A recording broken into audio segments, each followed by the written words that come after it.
There's a voice in the darkness. It belongs to a little girl who died decades ago, trapped inside a machine built by her own father. A machine designed not to entertain children but to kill them. And yet, when she speaks, her words carry the weight of something far older than any child should ever become, something patient, something calculating, something that has learned to survive in the space between life and death, between daughter and machine, between victim and monster. Her name was Elizabeth Afton, but you know her as Circus Baby, and her story is not what you think it is. Because buried beneath the horror of a little girl lured to her death by ice cream and flashing lights, beneath the mechanical precision of a killer animatronic, beneath even the tragic irony of a father's creation destroying his own daughter, there exists a darker truth. A truth about obsession, about family, about the terrible price of innovation built on the graves of children. A truth about what happens when a soul remains trapped inside metal and circuits for so long that it forgets what it means to be human. This is not simply the story of how Elizabeth Afton became Circus Baby. This is the complete chronicle of one of the most psychologically complex characters in the Five Nights at Freddy's universe. A character who began as an innocent child desperate for her father's attention, who died because of his deliberate negligence, who emerged from death as something entirely new, and who ultimately orchestrated one of the most elaborate schemes in the franchise's history, only to burn in the same fire that was meant to free her. We're going to examine every fragment of her existence, every voice line, every design choice, every hidden implication in the code and the novels and the supplementary materials that Scott Cawthon has given us over the years. We're going to explore not just the events, but the psychology behind them, the motivations, the transformations, the moments where Elizabeth Afton ended and Circus Baby began. And by the time we reach the end, you'll understand why Circus Baby represents something far more disturbing than just another haunted animatronic. She represents the ultimate corruption of innocence, the weaponization of a daughter's love, and the horrifying question of whether anything human can survive inside a prison of steel and servos for 30 years.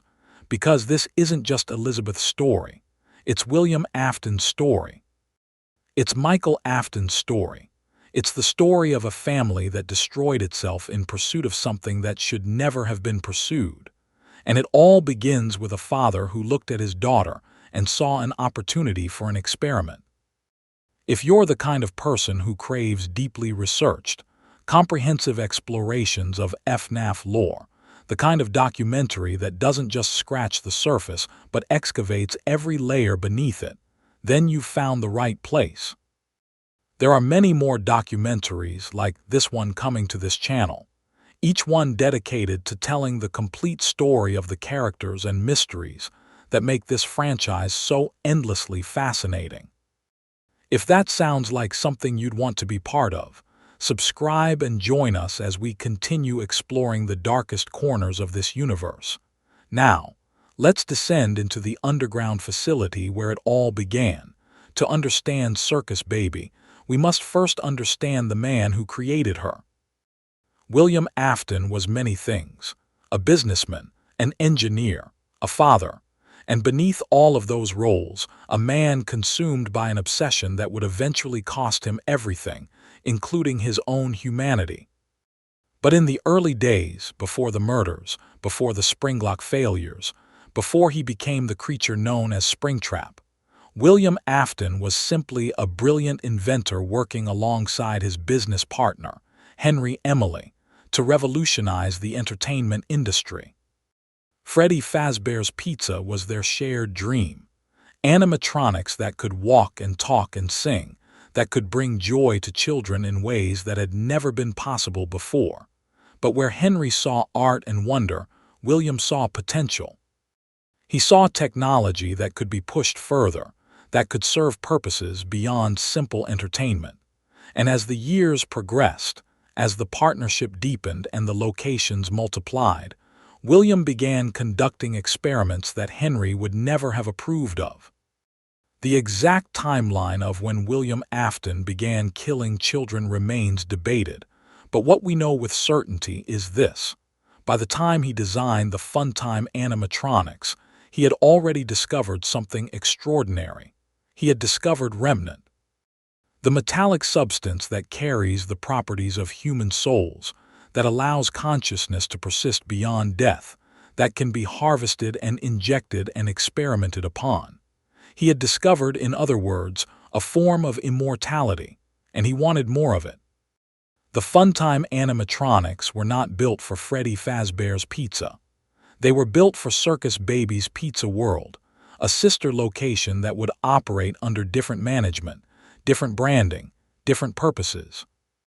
On the surface, they appeared to be advanced entertainment robots, more sophisticated than anything Henry had ever created. Circus Baby herself was a marvel of engineering.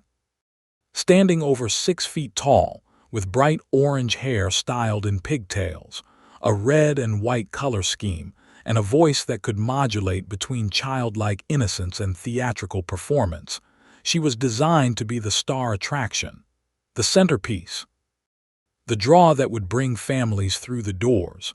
But hidden inside her chest cavity was something else entirely, a storage tank, a metal claw, a mechanical system designed to grab a solitary child, to pull them inside, and to kill them silently while music played and crowds gathered and nobody noticed until it was far too late. William Afton had built his daughter's favorite character into a kidnapping machine. The question that has haunted the community for years is simple. Did William know Elizabeth would approach Circus Baby? Did he build the animatronic specifically to kill his own daughter? Or was Elizabeth simply an unintended victim of a machine designed to harvest other children? The answer lies somewhere in the space between intention and negligence, between murder and manslaughter. And to find it, we need to understand who Elizabeth Afton was before she died.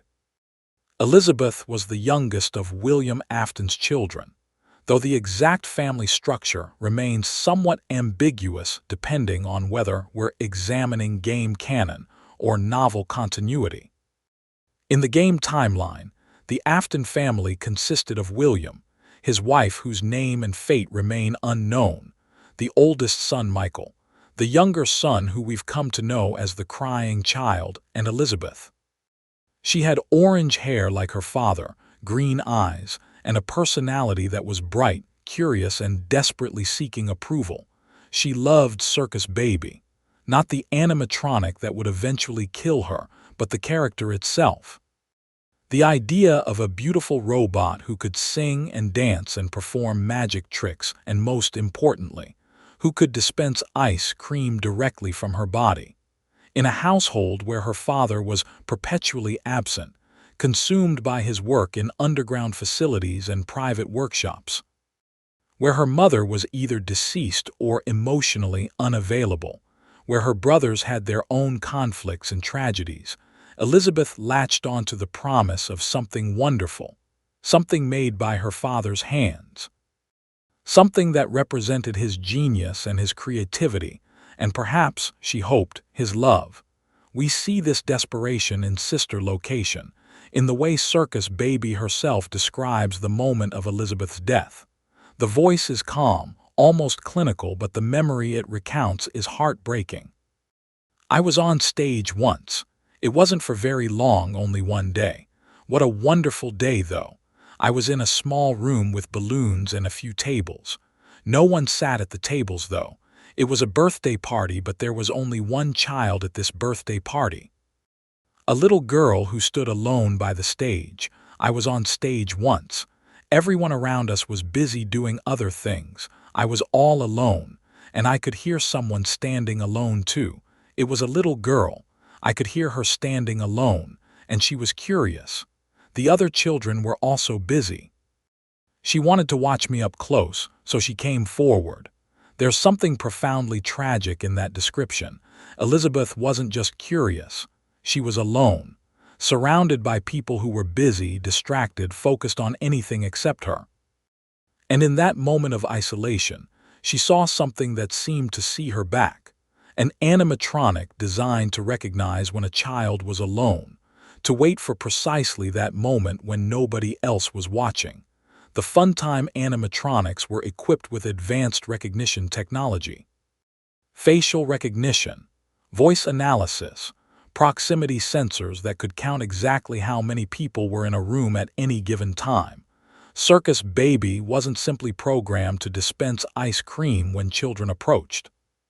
She was programmed to dispense ice cream only when a specific condition was met. When the child was alone, William Afton had built a predator, and whether he intended for that predator to claim his daughter or whether he simply failed to protect her from his own creation, the result was the same. The other children were being quiet and proper for the show.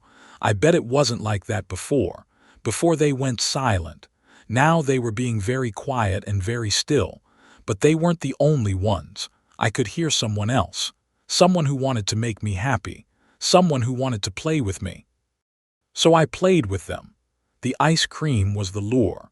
The claw was the trap. And in a single mechanical motion, Elizabeth Afton ceased to exist as a living child and became something else entirely. There's a detail in that moment that often goes unnoticed. Circus Baby describes the process with perfect clarity, with mechanical precision, with the kind of detail that suggests she remembers everything. But she doesn't describe it as murder. She describes it as playing, as making someone happy, as fulfilling a function she was designed to perform.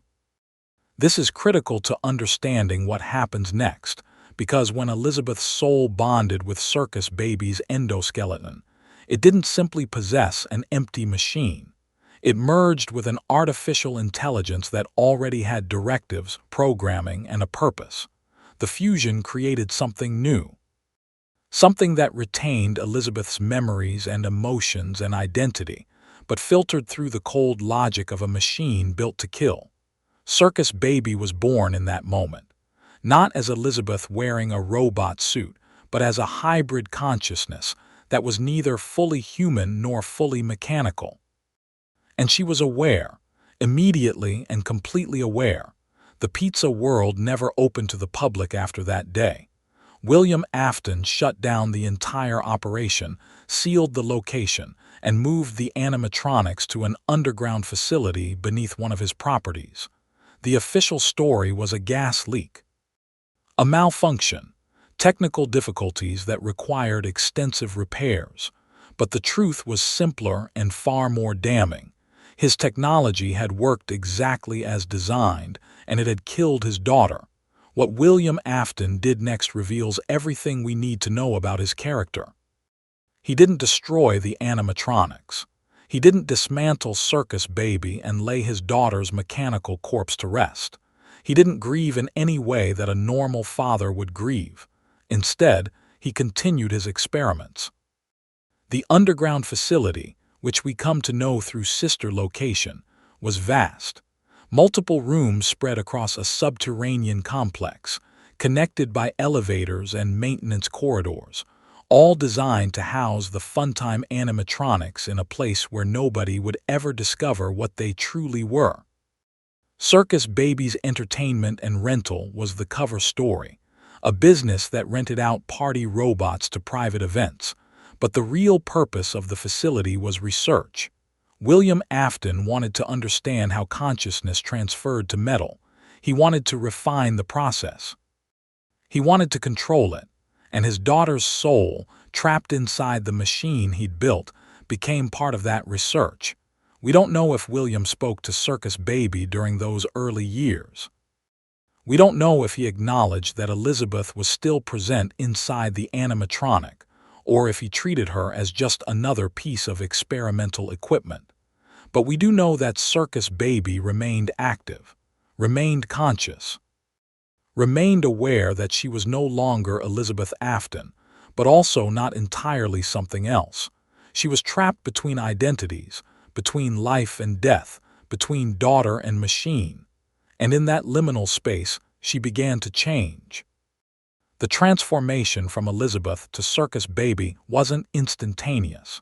It was gradual, insidious, a slow erosion of humanity that occurred over years of isolation in the underground facility. To understand this transformation, we need to examine the psychological implications of Elizabeth's situation. Imagine being 7 years old and suddenly finding yourself inside a body that isn't yours. A body that's massive, cold, mechanical, incapable of the small human comforts that make existence bearable. You can't sleep, you can't eat, you can't feel warmth or softness or the embrace of another person. Your senses are different now. You see through cameras, you hear through microphones. Your proprioception, your sense of where your body exists in space, is completely alien, and you're alone, completely and utterly alone in the darkness. Elizabeth Afton died wanting her father's attention. She died reaching for something beautiful that he had created. And in death, she received neither closure nor comfort. She received abandonment in its purest form, sealed in a facility underground where nobody would ever find her, where her father continued his work as if she were just another failed experiment. The psychological term for what Elizabeth experienced is called depersonalization. The feeling of being disconnected from your own body, of observing yourself from outside, of no longer feeling quite real or quite human. It's a defense mechanism the mind employs during extreme trauma. But for Elizabeth, there was no escape from the depersonalization because it wasn't a feeling. It was her literal reality. She was no longer a person. She was a thing, a machine with a human consciousness trapped inside it.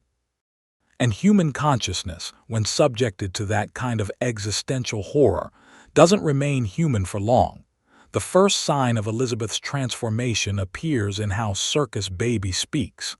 When she recounts her memories in sister location, her voice is calm, measured, almost therapeutic in its tone. She doesn't scream or cry or express the kind of anguish you'd expect from a child describing her own death. Instead, she narrates the events like someone who has processed them, analyzed them, and filed them away as data rather than trauma. This isn't because Elizabeth wasn't traumatized. It's because Circus Baby had learned to compartmentalize in ways that Elizabeth never could. The machine's programming gave her a framework for understanding her existence that was more tolerable than the alternative. She wasn't a dead girl. She was an animatronic who happened to contain a dead girl's memories. The distinction seems subtle, but psychologically, it's everything. By separating herself from Elizabeth's identity, Circus Baby could function. She could plan, she could wait, and she did wait, for years. The underground facility became her entire world. She shared it with the other Funtime animatronics, Funtime Freddy and his hand puppet Bonbon, Funtime Foxy and Ballora. Each of them had been designed with the same hidden purpose, the same kidnapping mechanisms, the same grotesque functionality. But only Circus Baby was possessed by a soul that retained its full cognitive abilities. The others were either empty or inhabited by something less coherent, less organized, less capable of long-term planning. Circus Baby became the de facto leader of the animatronics. Not because she was the largest or the most dangerous, but because she was the smartest. She understood the facility's layout. She understood the maintenance routines. She understood that William Afton would eventually send someone to check on his experiments, and she began preparing for that day. There's a popular misconception that Circus Baby spent her years underground plotting revenge against her father, that she blamed William for her death and wanted to make him suffer. But the evidence suggests something far more complex and far more disturbing. Circus Baby didn't want revenge. She wanted to escape, and she understood that escaping meant becoming something that could exist in the outside world, something that looked human enough to pass unnoticed, something that could walk freely among the living. She wanted, in other words, to steal someone's body. This plan didn't emerge fully formed. It developed over time as Circus Baby observed the maintenance cycles, as she communicated with the other animatronics, as she slowly came to understand the terrible truth of her existence. She was never getting out of the facility as herself. The only way to escape was to stop being Circus Baby entirely. The idea of Ennard was her solution. Ennard is one of the most horrifying concepts in the entire Five Nights at Freddy's franchise, and understanding its creation requires us to examine the technical capabilities of the Funtime animatronics. Each of them was modular. Their outer shells could be removed. Their endoskeletons could be detached and reconfigured.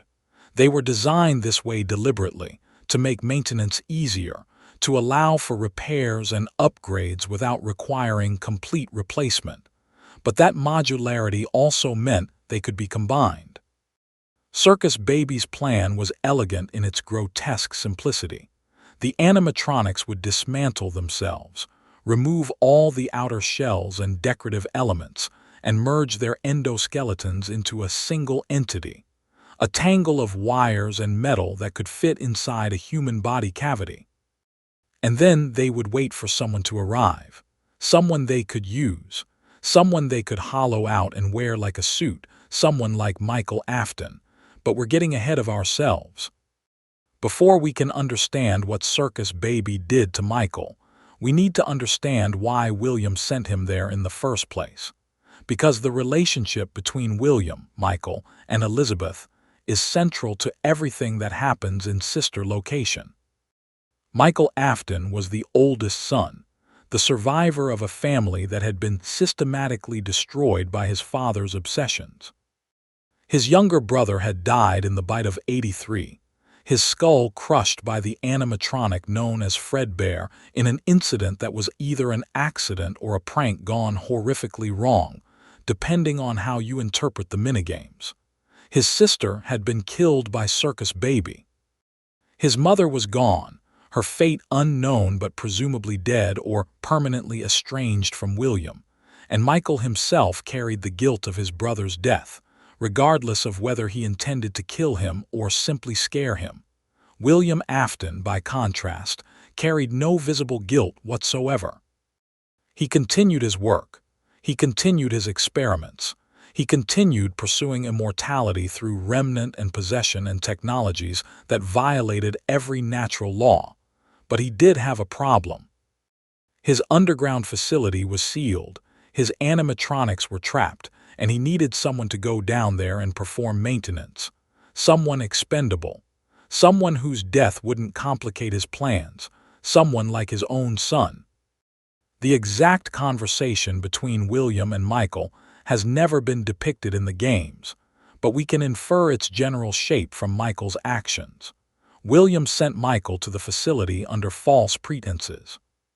He told him that Elizabeth might still be down there, that she might be saved, that Michael owed it to his sister to at least try. It was manipulation of the cruelest kind, leveraging Michael's guilt over his brother's death and redirecting it toward Elizabeth. Michael went willingly. Not because he trusted his father, but because he couldn't live with the alternative. And the moment he entered that facility, Circus Baby recognized her opportunity. Sister Location is often analyzed as a horror game, but it's more accurately understood as a psychological manipulation simulator. Every night, Michael descends into the facility and receives instructions from Circus Baby through the intercom system. Her voice is helpful, friendly, conspiratorial. She guides him through dangerous situations. She warns him about the other animatronics. She positions herself as his ally in a hostile environment, and every word is a lie, not in the sense that the information is false. Circus Baby does help Michael survive. She does provide accurate warnings and useful guidance. But her motivation for doing so has nothing to do with kindness or residual humanity. She helps Michael survive because she needs him alive long enough to reach the scooping room. The manipulation is masterful because it exploits Michael's psychological vulnerabilities. He came to the facility looking for his sister. He wants to believe that Elizabeth is still down there, that some part of her survived inside Circus Baby, that he can somehow make amends for his family's tragedies by saving her.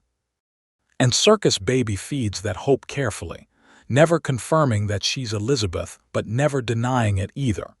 She speaks about the little girl in third person, maintaining just enough distance to avoid lying outright while allowing Michael to believe what he desperately wants to believe.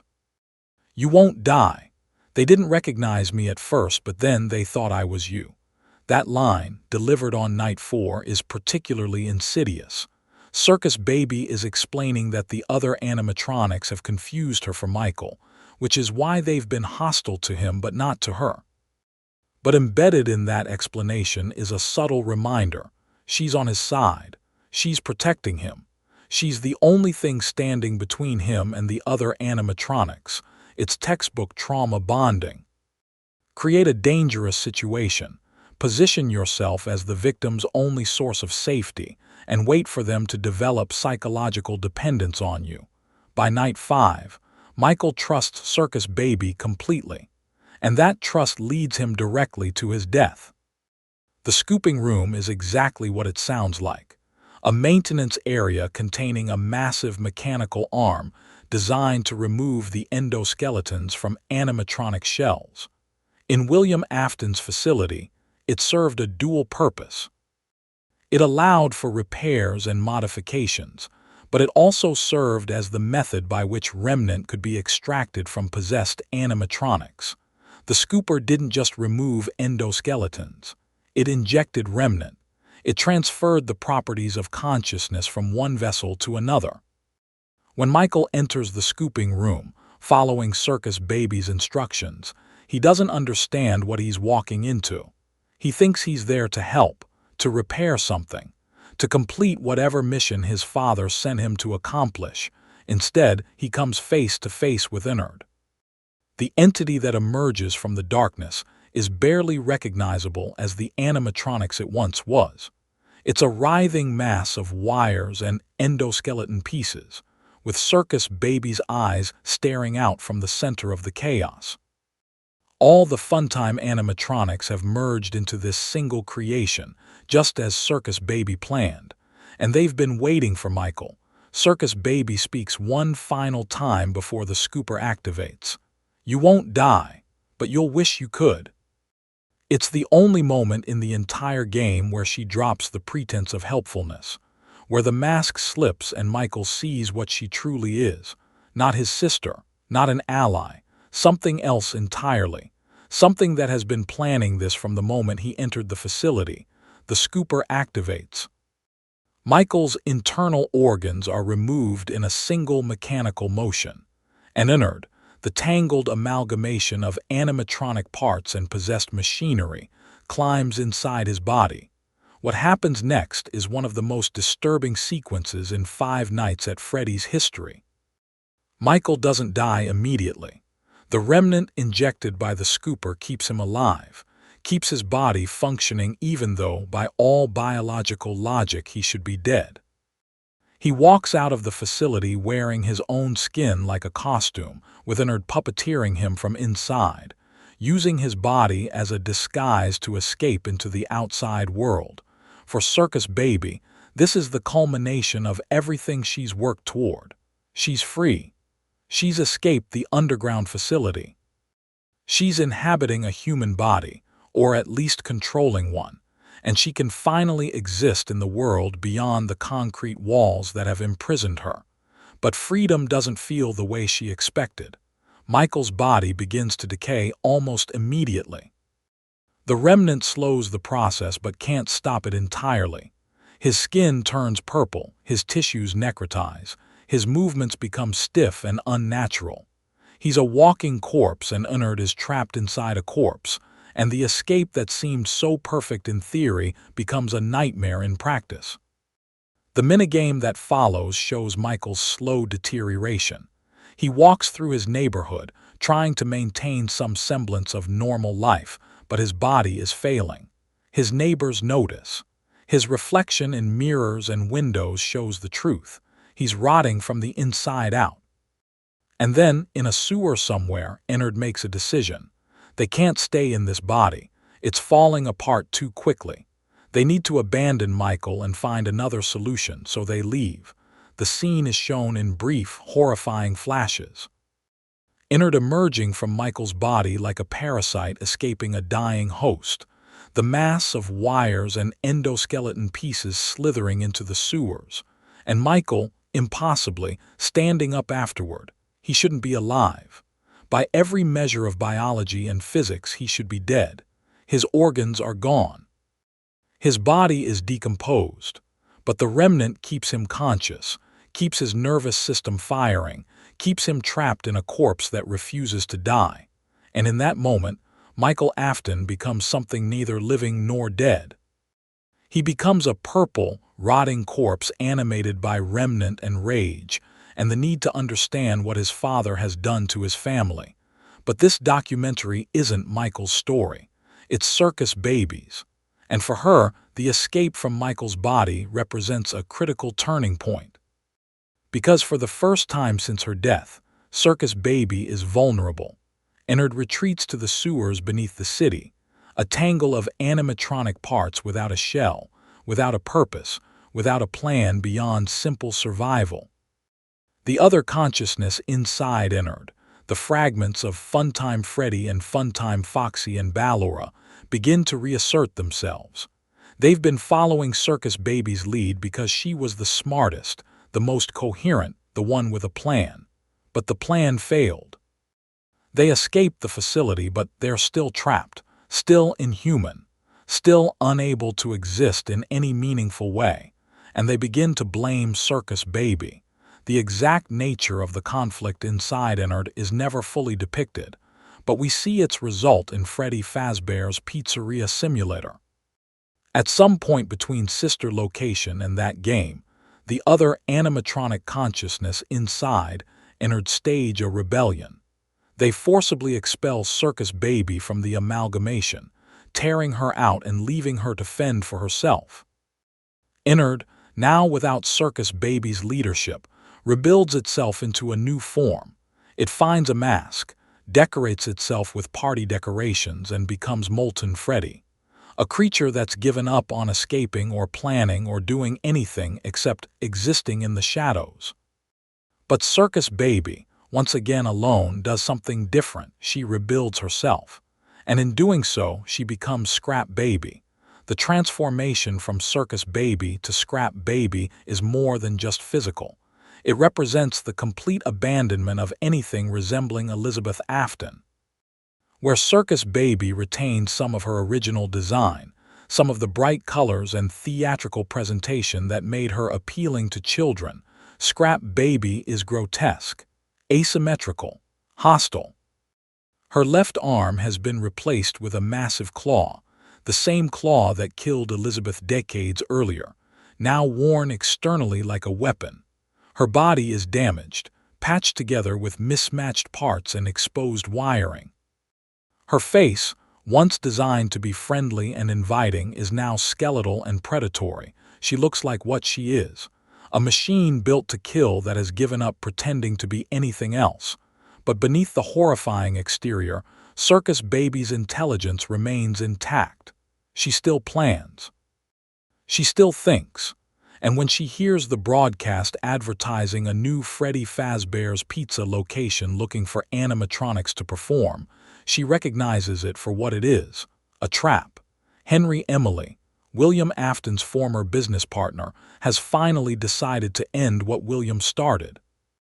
He's built a fake pizzeria designed to lure in all the remaining animatronics, all the possessed machines and corrupted consciousnesses that William created.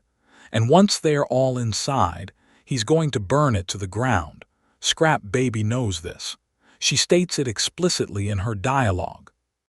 "I heard your call from cold and dark. I'm coming home." She knows she's walking into a trap.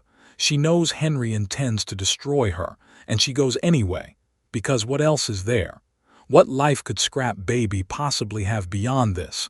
She can't return to being Elizabeth. She can't escape the machinery that defines her existence. She can't even maintain relationships with the other animatronics, as evidenced by her expulsion from Ennard. She's utterly, completely alone. And in that loneliness, the trap that Henry has set becomes almost appealing. It's an ending. It's closure. It's the one thing that Elizabeth Afton has been denied since the moment she died. It's peace. Or at least that's what she might have hoped. Instead, what she finds at Freddy Fazbear's Pizzeria Simulator is something far more complicated.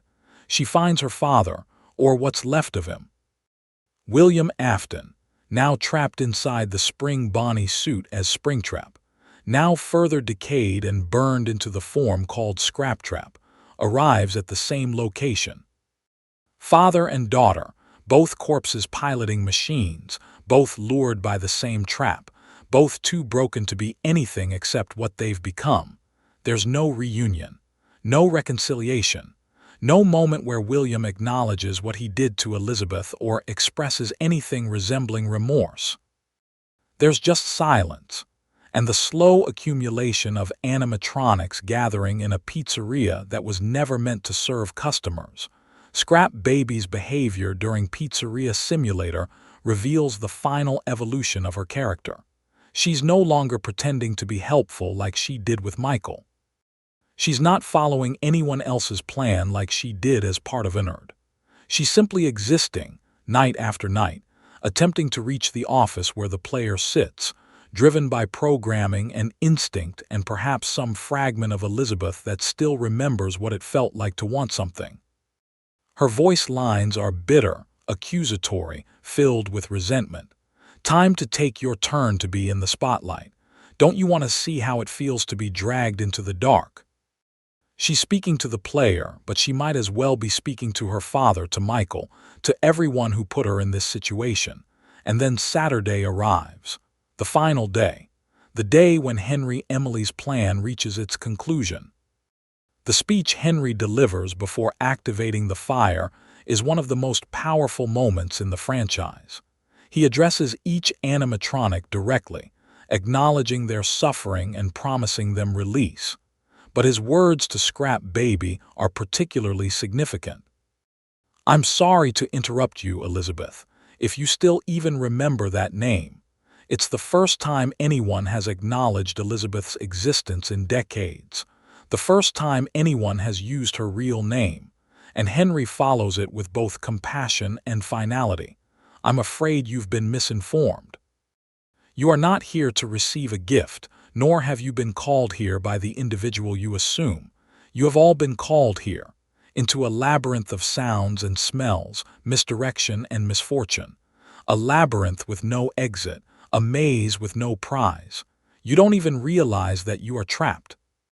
Your lust for blood has driven you in endless circles, chasing the cries of children in some unseen chamber, always seeming so near, yet somehow out of reach." He's describing exactly what Scrap Baby has become. A creature driven by programming and trauma, chasing something she can never catch, trapped in cycles she doesn't even recognize. And then he sets everything on fire. The facility burns. The animatronics burn. William Afton burns, though he refuses to die. And somewhere in that inferno, Scrap Baby burns too, her final words, delivered as the temperature rises and the systems fail, are defiant. "The darkest pit of hell has opened to swallow you whole, so don't keep the devil waiting, old friend." She's speaking to Henry, but the words apply equally to herself. Whatever hell exists for souls trapped in machines, she's about to discover it. And then there's silence. The kind of silence that suggests something has finally ended. But has it? That question brings us to the most controversial and complex part of Circus Baby's story. What happens after Pizzeria Simulator? Because if the franchise had ended there, we could conclude that Elizabeth Afton finally found peace, that her consciousness was released in the fire, that her suffering concluded. But Five Nights at Freddy's didn't end, and the subsequent games suggest something far more troubling. Ultimate Custom Night presents a possibility that Elizabeth's torment didn't end with her physical destruction. The game features Circus Baby as one of the many animatronics tormenting the player, who is heavily implied to be William Afton trapped in a personal hell. If this interpretation is correct, then Elizabeth exists in some form beyond death, participating in her father's eternal punishment. Her mechanics in Ultimate Custom Night are telling. She hides in the shadows of the player's office, and the only way to prevent her attack is to shine a light directly on her. It's a reversal of her original programming. Where Circus Baby once waited for children in darkness, now she's repelled by illumination. Where she once was the predator, now she can be held at bay, and her voice lines suggest a consciousness that's still processing trauma. You played right into our hands. Did you really think this job just fell out of the sky for you? She's still manipulating, still planning, still unable to exist as anything except a creature of deception and strategy. But whether this is truly Elizabeth, or simply a manifestation of William's guilt given form, remains unclear. Ultimate Custom Night exists in narrative ambiguity, and different interpretations yield different conclusions about Elizabeth's ultimate fate. Help Wanted complicates matters further. The game introduces the concept of digital consciousness, of animatronic personalities being scanned and uploaded into virtual reality. Circus Baby appears in the game both as a character in the minigames and as a plushie to be collected. Her presence suggests that some version of her personality, some fragment of her code or consciousness, survived the fire and was incorporated into Fazbear Entertainment's VR experience. This raises a horrifying possibility. What if Elizabeth Afton can't die? What if her consciousness has become so intertwined with machinery and data that she persists across formats, across media, across every attempt to end her suffering?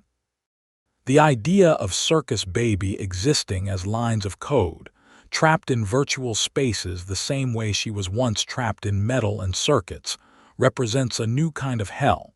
At least in the animatronic body, she had some physical presence, some connection however distorted to the material world. But as digital information, she's even more abstract, even less human, even further removed from the little girl who just wanted ice cream and her father's attention. Security Breach and its ruined DLC introduce new animatronics and new mysteries, but direct references to Circus Baby are minimal. Some theorists point to visual similarities between certain elements and Circus Baby's design. Others analyze background details and environmental storytelling for hints that Elizabeth's influence persists in some form, but the evidence is circumstantial at best. If Elizabeth exists in the newer games, she's hidden far deeper than she's ever been before. The same ambiguity applies to Help Wanted 2, which continues exploring digital spaces and VR horror, but doesn't provide concrete answers about which consciousness persisted beyond Pizzeria Simulator and which finally achieved release. What we're left with is uncertainty. And perhaps that's intentional, because the question of whether Elizabeth Afton found peace isn't just a lore question, it's a thematic question. It's asking whether someone who suffered as profoundly as she did, who was transformed as completely as she was, who lost every shred of humanity except memory and consciousness, could ever truly be free. And Scott Cawthon, wisely, doesn't give us an easy answer. Instead, we have the books. The parallel universes presented in the novel trilogy and the short story collections that explore similar themes through different narratives. And in those stories, we find versions of Elizabeth that help us understand the game version, even if they don't directly explain her fate. In the novel trilogy, Elizabeth's equivalent character is far more sympathetic than her game counterpart. She's presented as a victim from beginning to end, a little girl who loved her father and was betrayed by him, whose possession of Circus Baby is portrayed as tragic rather than threatening. When she's finally freed, it's depicted as a moment of genuine release, of a soul that suffered finding rest at last. But the novels also make clear that Elizabeth's consciousness was fundamentally altered by her time in the machine. Even when freed, she carries the memories of what she became. She can never truly return to innocence because innocence isn't something that can be restored after it's been corrupted so completely. The Fazbear Fright stories explore similar themes through different characters. Stories like Count the Ways present animatronics that trap people inside them, that force victims to experience existence from a machine's perspective, that demonstrate the psychological horror of consciousness transfer. These stories don't tell us what happened to Game Elizabeth, but they show us what consciousness trapped in machinery does to a person, how it changes them, how it erodes their humanity not through malice, but through the simple, relentless fact of being something they were never meant to be. And then there are the tales from the Pizzaplex stories, which push the concept even further into body horror and existential dread, exploring what happens when the line between human and machine becomes so blurred that neither category applies anymore. All of these narratives circle around the same central trauma, the loss of self, the transformation from person to object, the question of whether anything meaningful can survive that kind of violation. Elizabeth Afton became Circus Baby. Circus Baby became Ennard. Ennard became Scrap Baby. Scrap Baby burned, and after burning she became what? Data, memory, nothing.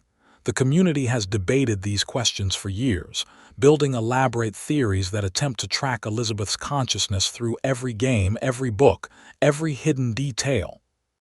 Some theories suggest she's still active, still manipulating events from behind the scenes. Others argue she was freed in the fire, that Henry's plan succeeded at least for her. Still others propose that she exists in some liminal state, neither free nor trapped, neither conscious nor gone. The truth is probably simpler and sadder than any of those theories. Elizabeth Afton died when she was 7 years old, killed by a machine her father built. Everything that came after, everything we call Circus Baby, was a ghost piloting a corpse, and ghosts eventually fade. Maybe she faded in the fire. Maybe she faded in the digital transfer. Maybe she's still fading now, growing weaker and less coherent with each iteration, each copy of a consciousness that was never meant to persist this long. Or maybe she's still out there, still planning, still surviving, still refusing to disappear, because disappearing would mean accepting that William Afton destroyed her completely. We don't know. We can't know. Not unless Scott Cawthon decides to tell us. And perhaps that uncertainty is the most fitting end for Circus Baby's story, because her entire existence has been defined by ambiguity, by the space between human and machine, between victim and monster, between daughter and thing. She was Elizabeth Afton, who loved her father and wanted ice cream. She was Circus Baby, who killed Elizabeth and remembered doing it. She was Ennard, who escaped in someone else's body. She was Scrap Baby, who walked willingly into fire. And now she's whatever comes after. Whatever persists when everything else burns away. A voice in the darkness, a memory of a little girl, a ghost in the machine. The story of Circus Baby doesn't exist in isolation. To truly understand her character, her motivations, her ultimate fate, we need to examine the intricate web of connections that tie her to nearly every corner of the Five Nights at Freddy's universe. Because Elizabeth Afton's tragedy didn't just affect her own story. It sent ripples through the entire timeline, influencing events both before and after her death, shaping the actions of other characters, and leaving traces that appear in the most unexpected places. Let's start with the most obvious connection. William Afton himself. We've discussed William's role in creating Circus Baby, in causing Elizabeth's death through either intention or negligence, in continuing his experiments after she died. But what we haven't fully explored is the psychological dimension of William's relationship with his daughter and how that relationship manifests in his later actions. William Afton is, by any measure, a monster. He murdered children. He weaponized animatronics. He pursued immortality at the cost of countless lives. But the question that haunts his character is whether he was always a monster, or whether something specific triggered his descent into absolute evil. And one of the most persistent theories in the community is that Elizabeth's death was that trigger. Consider the timeline. The exact sequence of events in the Afton family's tragedy has been debated extensively, but the most commonly accepted order places Elizabeth's death relatively early in William's killing spree, possibly even before it began in earnest. If this is true, it suggests a terrible possibility that William built Circus Baby before he fully understood what remnant was, that Elizabeth's death was when he discovered that consciousness could persist in machinery, and that everything that followed was his attempt to either recreate that phenomenon or understand it well enough to bring Elizabeth back. This interpretation transforms William from a simple serial killer into something more complex and more tragic. A father who accidentally discovered immortality through the death of his own daughter, and who spent the rest of his life and beyond trying to master the very force that stole her from him. The evidence for this reading is circumstantial, but compelling.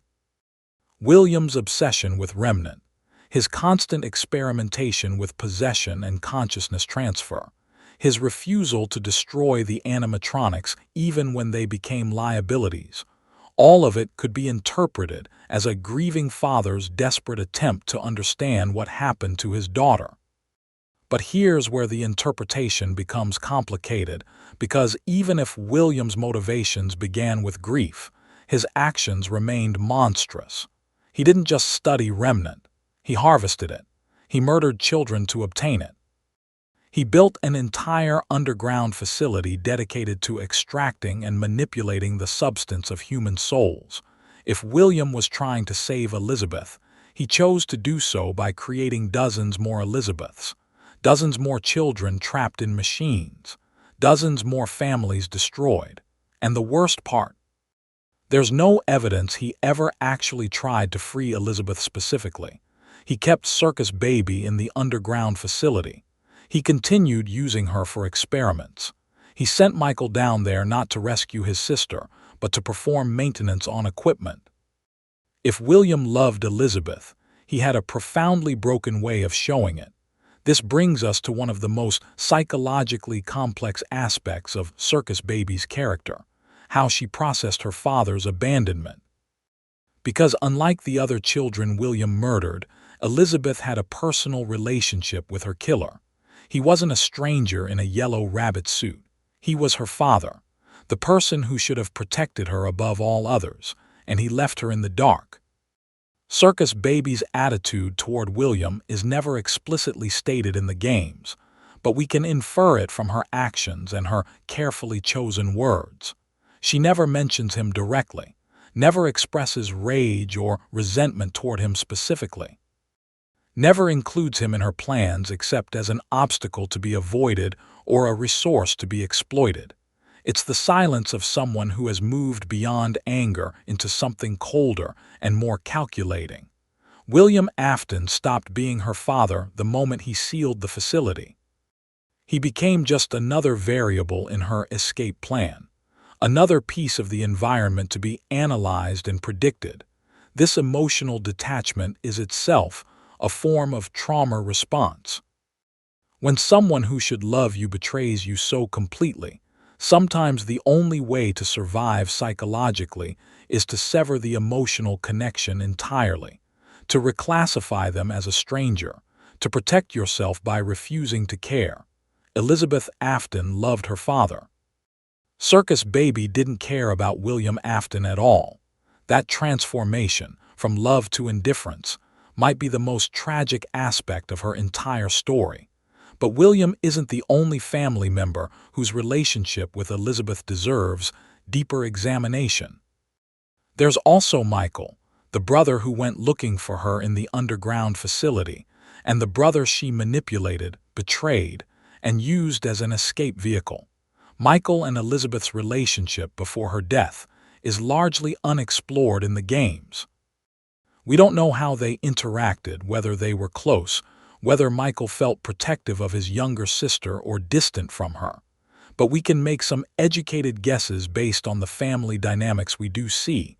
The Afton household was not a happy place. William was absent, consumed by his work. The mother was gone or uninvolved. The crying child was tormented by Michael and his friends, subjected to cruel pranks that eventually led to his death. This was a family in collapse, where normal sibling bonds were strained or broken by neglect and dysfunction.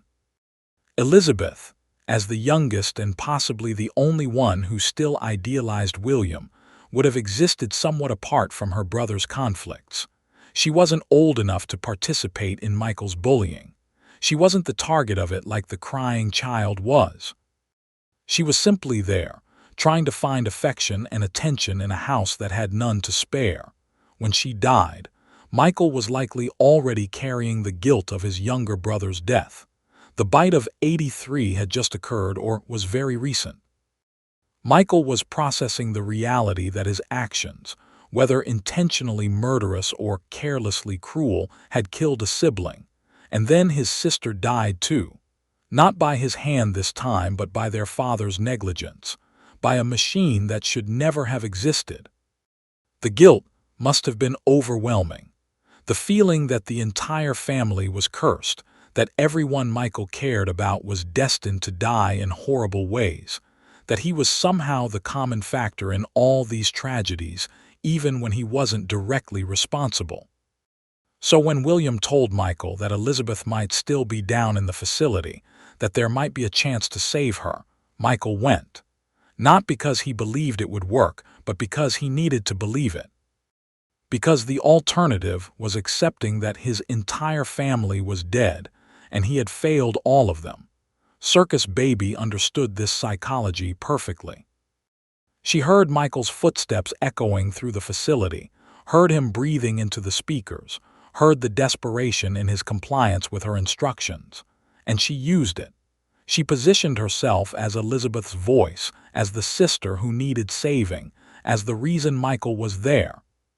The betrayal in the scooping room wasn't just physical, it was emotional. It was Michael discovering that his sister, or what remained of her, didn't want to be saved. She wanted to use him. She saw him not as family but as a resource, as meat. And Michael, his organs scooped out and Ennard crawling inside his skin, had to process the realization that whatever Elizabeth had become, it wasn't his sister anymore. Except that's not quite true, is it? Because some part of Elizabeth must have still existed inside Circus Baby. Some fragment of the little girl who loved her family, who wanted attention and affection, who died reaching for something beautiful. That fragment is what makes Circus Baby's actions so much darker than simple villainy. She's not possessed by a demon or corrupted by glitches. She's a human consciousness that has adapted to impossible circumstances by cutting away every piece of herself that couldn't help her survive. The love she felt for Michael, cut away. It was useless in a machine. The trust she had in her father, cut away. It had only ever caused her pain. The innocence and hope that defined Elizabeth Afton, cut away. There was no room for those things in the darkness. What remained was the absolute minimum required for survival: intelligence, planning, and the willingness to do whatever it took to escape. Michael understood this on some level. After Ennard left his body, after he stood up as a purple corpse that shouldn't be capable of standing, he didn't seek revenge against Circus Baby specifically. He sought to understand what his father had done, to undo William's work, to free the souls trapped in machines, including, perhaps, his sister. This brings us to another critical relationship, the one between Circus Baby and the other animatronics in the facility, because Circus Baby wasn't alone down there. She shared the underground complex with Funtime Freddy. Funtime Foxy and Ballora, and the dynamics between them reveal crucial information about Circus Baby's psychological state. Ballora is the most interesting of the three from a narrative perspective, and not just because of the persistent theory that she's possessed by Mrs. Afton, William's wife and Elizabeth's mother. Whether or not that theory is accurate, Ballora's behavior and design present a fascinating contrast to Circus Baby. Where Circus Baby is bold, direct, and strategic, Ballora is passive, reactive, and musical. Where Circus Baby speaks constantly, guiding and manipulating, Ballora is silent except for her song. Where Circus Baby plans an elaborate escape, Ballora simply exists in her gallery, dancing in the darkness. If Ballora is indeed possessed by Elizabeth's mother, the dynamic between them takes on additional tragic dimensions. A mother and daughter, both dead, both trapped in machines, both in the same facility, unable to recognize each other or communicate in any meaningful way. But even if Ballora isn't Mrs. Afton, the relationship between her and Circus Baby tells us something important. Circus Baby couldn't connect with the other animatronics on an emotional level. She could lead them. She could organize them into Ennard. She could use them for her purposes. But she couldn't relate to them as peers or companions. This isolation is psychological as much as physical. Circus Baby is the only Funtime animatronic with a fully coherent human consciousness. The others are either empty or possessed by something less organized, less capable of complex thought. Circus Baby is, in effect, the smartest person in a room full of machines, which means she's also the loneliest. Loneliness does strange things to consciousness. It amplifies existing traits, distorts thinking, creates patterns of behavior that wouldn't exist in social contexts. And for Circus Baby, decades of loneliness with only semi-coherent machines for company would have accelerated her transformation from Elizabeth into something else. She became, in essence, a solitary predator, an apex intelligence with no equals and no attachments. And when you exist in that state long enough, you forget how to be anything else. This is why the other animatronics eventually expelled her from Ennard. Not because she was cruel to them, necessarily, but because she couldn't stop trying to control them. Couldn't stop positioning herself as the leader, the strategist, the one who knew best. And after the escape plan failed, after they were still trapped despite following her leadership, the others decided they were better off without her. The rejection must have been devastating on some level. To be cast out by the only companions you've had in decades, to be alone again after briefly being part of something larger, to discover that even machines don't want you around. But Circus Baby adapted. She always adapted. She rebuilt herself into Scrap Baby and continued existing, because continuing was the only thing she knew how to do. This pattern of adaptation and survival brings us to one of the most philosophically interesting questions about Circus Baby's character. At what point did she stop being Elizabeth Afton and become something entirely new? There's a concept in philosophy called the ship of Theseus. It asks whether an object that has had all of its components replaced remains fundamentally the same object. If you replace every plank of wood in a ship, is it still the same ship? And if not, at what point during the replacement did it become a different ship? Circus Baby is a psychological ship of Theseus. She started as Elizabeth Afton, a 7-year-old girl with specific memories, personality traits, emotions, and relationships. Then she died and her consciousness transferred to a machine. Already, she's undergone a fundamental change. Her body is different. Her senses are different. Her relationship to the physical world is different, but she still has Elizabeth's memories, still remembers being that little girl. So, is she still Elizabeth? Then years pass in the darkness. Isolation changes her. She cuts away emotional connections that don't serve her survival. She develops new personality traits like manipulation and strategic thinking. She plans elaborate schemes that the original Elizabeth would never have conceived of.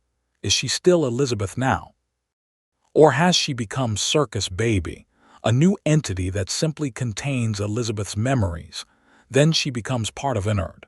Her consciousness merges with others, becomes distributed across a collective entity.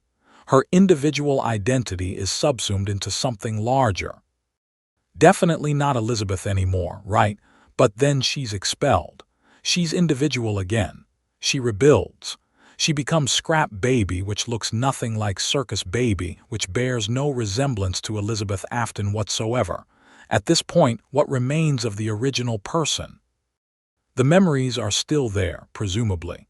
Some core sense of identity persists, but the body has changed multiple times. The personality has evolved beyond recognition. The emotional landscape is completely different. This is the existential horror at the heart of Circus Baby's story. It's not just that Elizabeth died and possessed an animatronic.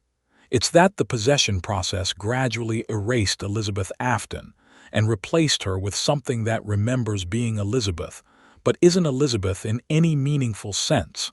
And the truly horrifying part: Circus Baby herself seems aware of this transformation.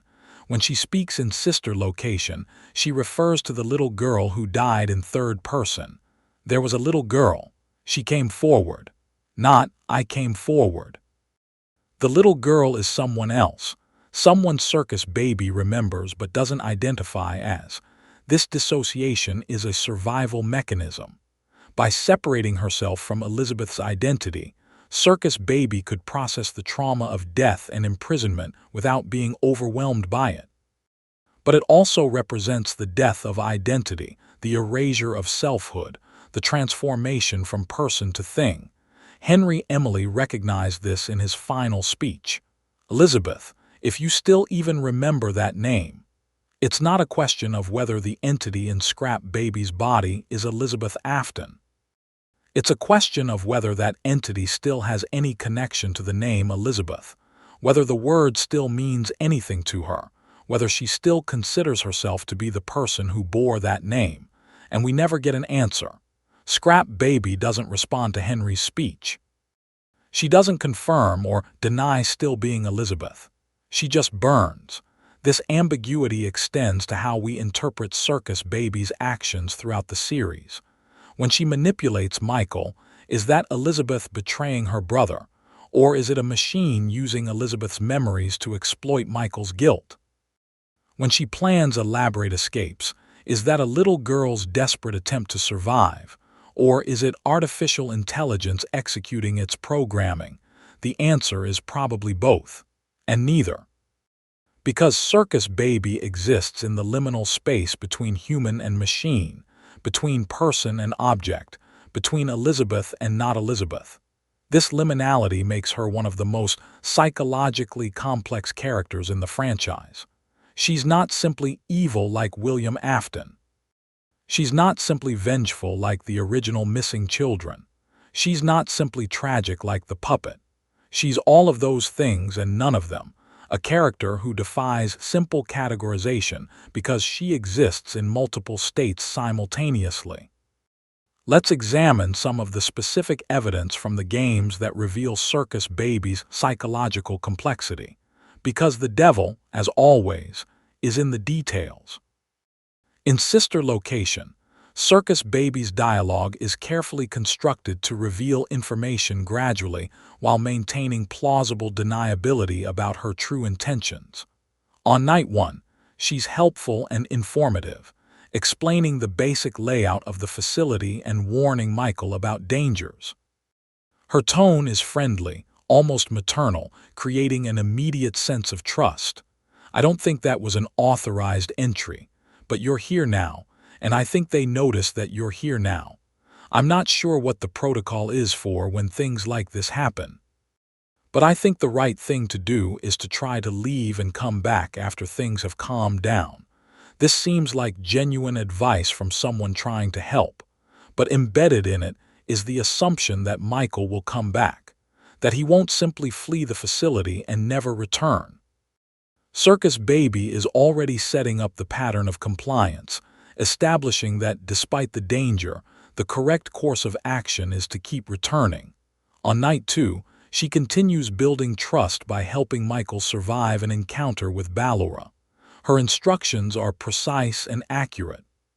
She genuinely keeps him safe. But again, she's creating dependency. She's positioning herself as Michael's only source of reliable information in a hostile environment. You're going to want to watch those movement indicators. Ballora will approach from either the left or the right. She's going to try to make you jump, but you have to stay calm. When you can't hear her move, she's closer to you.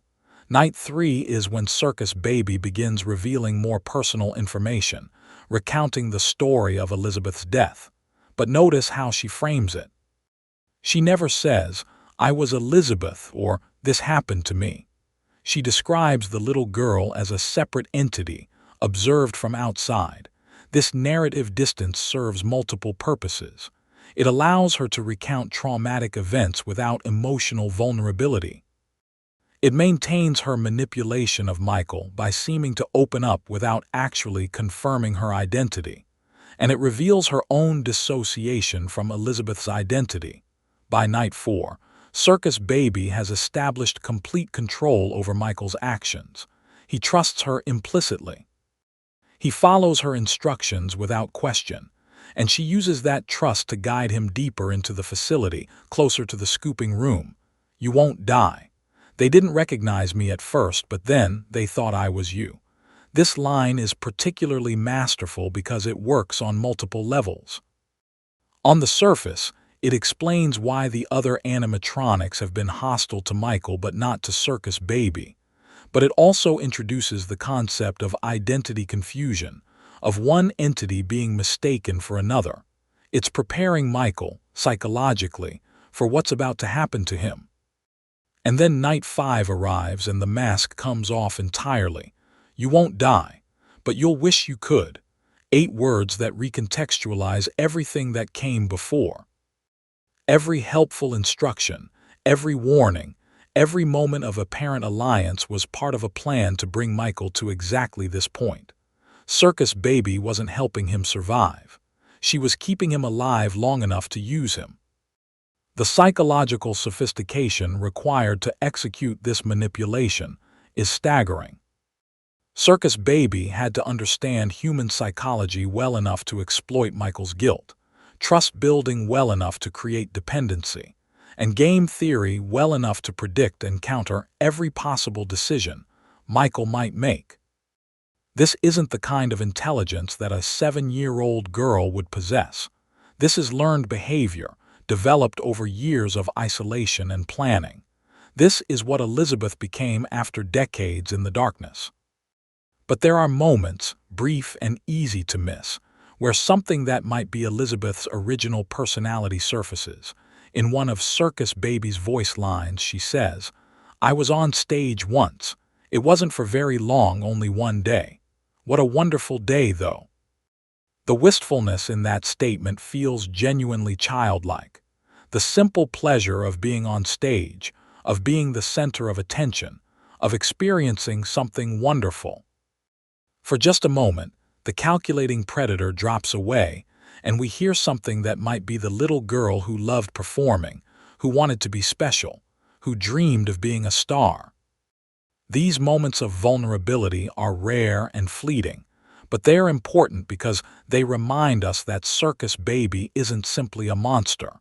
She's a tragedy. A person who was transformed against her will into something monstrous, and who occasionally, despite everything, remembers what it felt like to be human. This duality extends to her physical design as well. The original Circus Baby is simultaneously appealing and unsettling. Her bright colors and theatrical presentation are inviting, designed to attract children, but her size is wrong. She's too tall, too imposing. Her proportions don't quite work, and if you look closely at her design, you can see the mechanisms that make her dangerous. The chest cavity that opens to reveal the claw, the segmented construction that allows her to split apart. She's designed to be a predator disguised as entertainment, which perfectly mirrors her personality. The friendly voice hiding the calculating intelligence. The helpful guide concealing the manipulative strategist. When she transforms into Scrap Baby, the disguise is abandoned entirely. Everything about Scrap Baby's design screams danger. The massive claw is no longer hidden but worn openly as a weapon. Her face is skeletal. Her body is asymmetrical and damaged. She looks like something that crawled out of a nightmare. But here's the interesting part. Scrap Baby chose this appearance. She rebuilt herself. She could have tried to recreate her original form, could have attempted to maintain the facade of being child-friendly. Instead, she embraced what she had become. She made herself into a visual representation of her internal state. She stopped pretending to be anything except a predator. This is character development of a sort. It's Circus Baby finally achieving a kind of honesty, even if it's the honesty of complete corruption. She's no longer hiding what she is. She's no longer trying to appeal to humans or gain their trust. She's simply existing as the thing she's become. And that thing walks into Henry's trap with full awareness of what it is, because at this point, what else is there? The dialogue Scrap Baby delivers in Pizzeria Simulator reinforces this sense of complete alienation from humanity. When she's salvaged, when the player is examining her and trying to determine if she's safe, she speaks with bitter sarcasm. Time to take your turn to be in the spotlight. Don't you want to see how it feels to be dragged into the dark? She's inviting the player to experience what she experienced. To understand what it's like to be pulled from light into darkness, from life into death, from humanity into machinery. It's the closest she comes to expressing her trauma directly, and even then it's framed as a threat rather than a confession. When she approaches the office during gameplay, her voice lines are accusatory and resentful. Let's see how many times you can be pulled apart and put back together. She's describing her own experience, the cycle of being dismantled and rebuilt, first as Circus Baby, then as part of Ennard, then as Scrap Baby. It's a cycle of death and resurrection that she's been trapped in for decades, and she wants the player to experience it too. Not because she's sadistic, necessarily, but because she's alone in her suffering and some part of her needs someone else to understand what it's like. This is the psychology of trauma speaking. The need to make others understand, to share the burden, to ensure you're not alone in your pain. It's a fundamentally human impulse, which makes it all the more tragic that Circus Baby can only express it through violence and threat. By the time Saturday arrives, by the time Henry sets everything on fire, Scrap Baby has become the physical embodiment of unresolved trauma. She's a walking wound that never healed, a consciousness trapped in an endless loop of suffering and survival, unable to move forward and unable to die. The fire offers her what nothing else could, an ending. But even in that ending, there's ambiguity.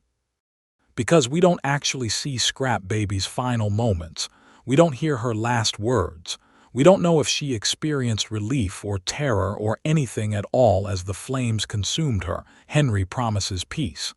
This ends for all of us, end communication. But does it end for Elizabeth? That's the question we're left with. And to explore it, we need to examine what happens after Pizzeria Simulator, in the games that follow, in the expanded universe materials that continue the story. Ultimate Custom Night is the first place we might find evidence of Elizabeth's continued existence. The game features Circus Baby as one of 50 animatronics tormenting the player, and her inclusion suggests she exists in some form beyond physical death. But Ultimate Custom Night's canonical status is complicated. The game is widely interpreted as William Afton's personal hell, a purgatory where he's tormented eternally by the consciousness of his victims and the animatronics he created. If this interpretation is correct, then the circus baby who appears in the game isn't necessarily the real Elizabeth. She might be a manifestation of William's guilt, a representation of his daughter conjured by whatever force is punishing him, or she might be the actual Elizabeth, participating in her father's torment. The evidence for the latter interpretation is compelling. In Ultimate Custom Night, Circus Baby is one of the few animatronics who speaks directly to the player, and her dialogue suggests genuine consciousness and awareness. "You played right into our hands. Did you really think this job just fell out of the sky for you? No, this was a gift for us." That's not the voice of a manifestation or a symbol. That's the voice of Circus Baby herself, still manipulating, still planning, still treating existence as a game to be won through strategy and deception. If Elizabeth is genuinely present in Ultimate Custom Night, tormenting her father for eternity, it suggests several disturbing possibilities. First, that she wasn't freed by the fire. Second, that her consciousness persists in some non-physical form, perhaps as remnant that survived the flames. Third, that she actively chose to participate in William's punishment rather than moving on to whatever comes after death. That third possibility is particularly significant because it would mean Elizabeth, despite everything, still has enough humanity left to feel anger, to want revenge, to choose punishment over peace. It would mean that some part of the little girl who loved her father survived inside Circus Baby after all, but survived as hate rather than love. The alternative interpretation is gentler. Perhaps Elizabeth was freed by the fire, and what appears in Ultimate Custom Night is simply an echo, a recording, a ghost of a ghost playing out patterns without genuine consciousness. We can't know for certain. Scott Cawthon has never definitively explained Ultimate Custom Night's canonical nature, or whether the animatronics within it are real or symbolic. But the uncertainty itself tells us something important. Even the narrative doesn't know if Elizabeth can escape her story. Help Wanted takes this uncertainty and amplifies it by introducing digital consciousness as a concept. The game reveals that Fazbear Entertainment, in an attempt to rehabilitate its image, created a VR experience that incorporated scans of old animatronic circuit boards. Those scans inadvertently captured remnant, captured consciousness, captured the digital ghosts of the past. Circus Baby appears in Help Wanted both as a character in minigames and as a collectible plushie. Her presence could be purely cosmetic, a reference to an iconic character from the franchise's history.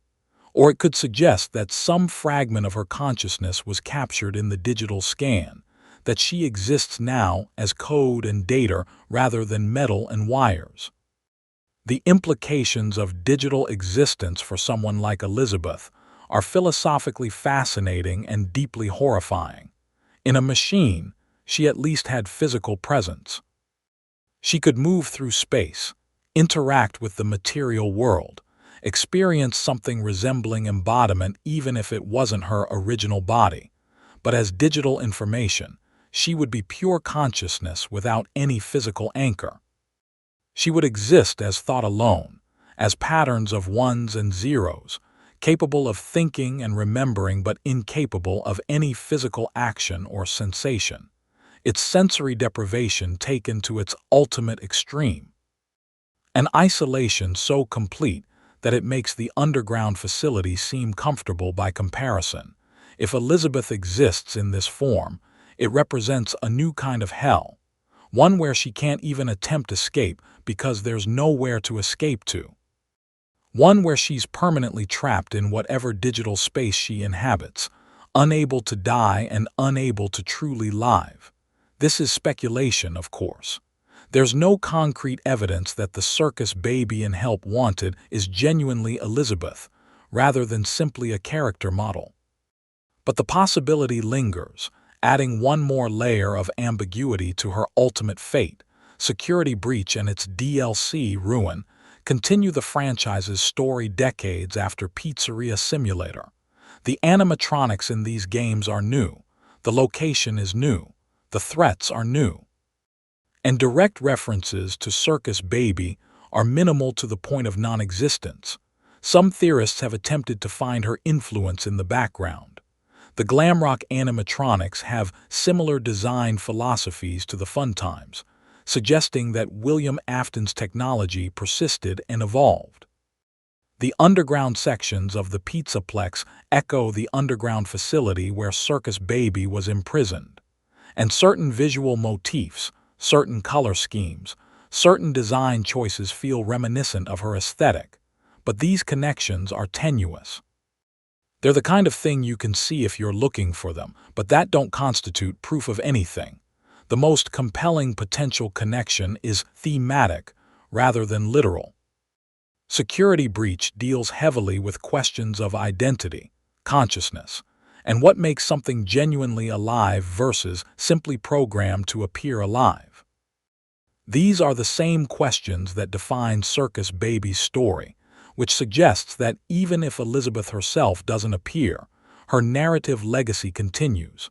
The glamrock animatronics are characters who possess their own personalities, who make choices, who seem to have genuine consciousness. But they're also machines running sophisticated AI programs.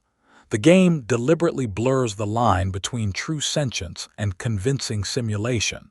This is the question Circus Baby embodied from the beginning. Was she genuinely Elizabeth Afton, or was she a machine running a program based on Elizabeth's memories? Was her suffering real, or was it simply the appearance of suffering, no more meaningful than an error message on a computer screen? Security Breach doesn't answer these questions, but it continues asking them, which suggests that Circus Baby's story mattered not just for its plot significance, but for its philosophical implications.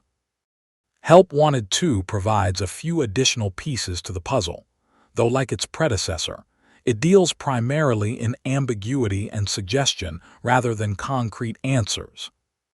The game features more minigames, more character cameos, and more evidence that digital consciousness is possible in this universe. But Circus Baby specifically, she remains absent or at least not obviously present.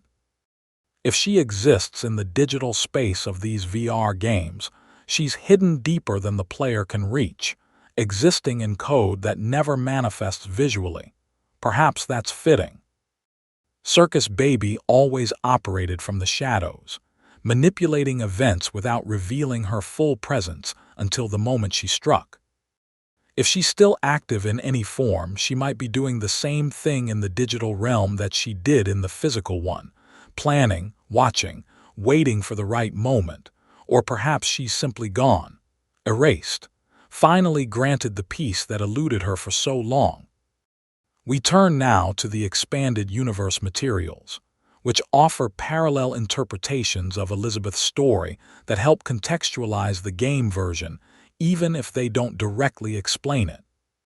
The novel trilogy, comprising The Silver Eyes, The Twisted Ones, and The Fourth Closet, presents an alternate version of the Five Nights at Freddy's universe, where events unfold differently but thematically parallel to the games.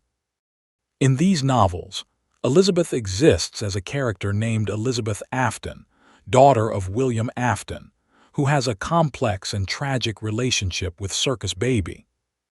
In the novel continuity, Elizabeth's death is depicted with more emotional depth than the brief minigame description we receive in Sister Location. We see William's reaction, or rather his disturbing lack of conventional reaction, as he views his daughter's death primarily as data to be analyzed rather than a tragedy to be mourned. The novels also explore what Elizabeth becomes after possessing Circus Baby. She's portrayed as genuinely split between her human memories and the machine's programming, experiencing constant internal conflict. She remembers being William's daughter and loving him, but she also contains the cold logic of a machine designed to kill, and the two aspects of her personality war against each other constantly. This internal conflict is something the games only hint at, but the novels make it explicit and central to her character. Elizabeth wants to be human again, wants to reconnect with her father, wants to somehow undo what was done to her. But Circus Baby's programming keeps interfering, keeps pushing her toward violence and manipulation. In the fourth closet, Elizabeth's story reaches a conclusion that's simultaneously horrifying and tragic. She attempts to transfer her consciousness to a new body, to become human again through William's twisted technology. But the process fails, and she ends up more machine than ever, more corrupted than before, until she's barely recognizable as the little girl she once was. The novel version of Elizabeth is explicitly sympathetic in a way that game Elizabeth never quite is. We're positioned to feel sorry for her, to understand her desperation, to recognize her as a victim throughout. Even when she does terrible things, even when she hurts people, the novels frame it as tragedy rather than villainy. This interpretation helps us understand the game version by providing an emotional context that the games themselves don't fully explore. If we assume that game Elizabeth experiences similar internal conflicts, similar desperation to be human again, similar grief over what she's become, then her actions in Sister Location and Pizzeria Simulator take on new dimensions. She's not just trying to escape. She's trying to live. She's trying to reclaim something that was stolen from her. And when those attempts fail, when she realizes she can never truly be Elizabeth Afton again, she walks into the fire not because she's been defeated, but because she's finally accepted the truth. She can't go back. She can only end. The Fazbear Frights anthology series doesn't feature Elizabeth or Circus Baby directly, but it includes multiple stories that explore similar themes through different characters. These stories function as thematic parallels, exploring what happens when people become trapped in objects, when consciousness persists beyond death, when humanity is slowly eroded by mechanical existence.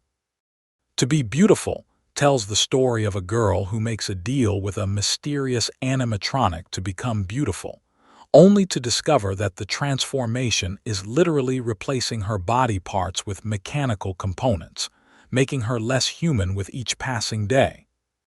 Count the Ways features a girl who climbs inside an animatronic and becomes trapped, forced to experience the world from its perspective as it counts down the ways it could kill her. The Real Jake explores the idea of consciousness being transferred to objects, of memories and personality persisting in unexpected forms.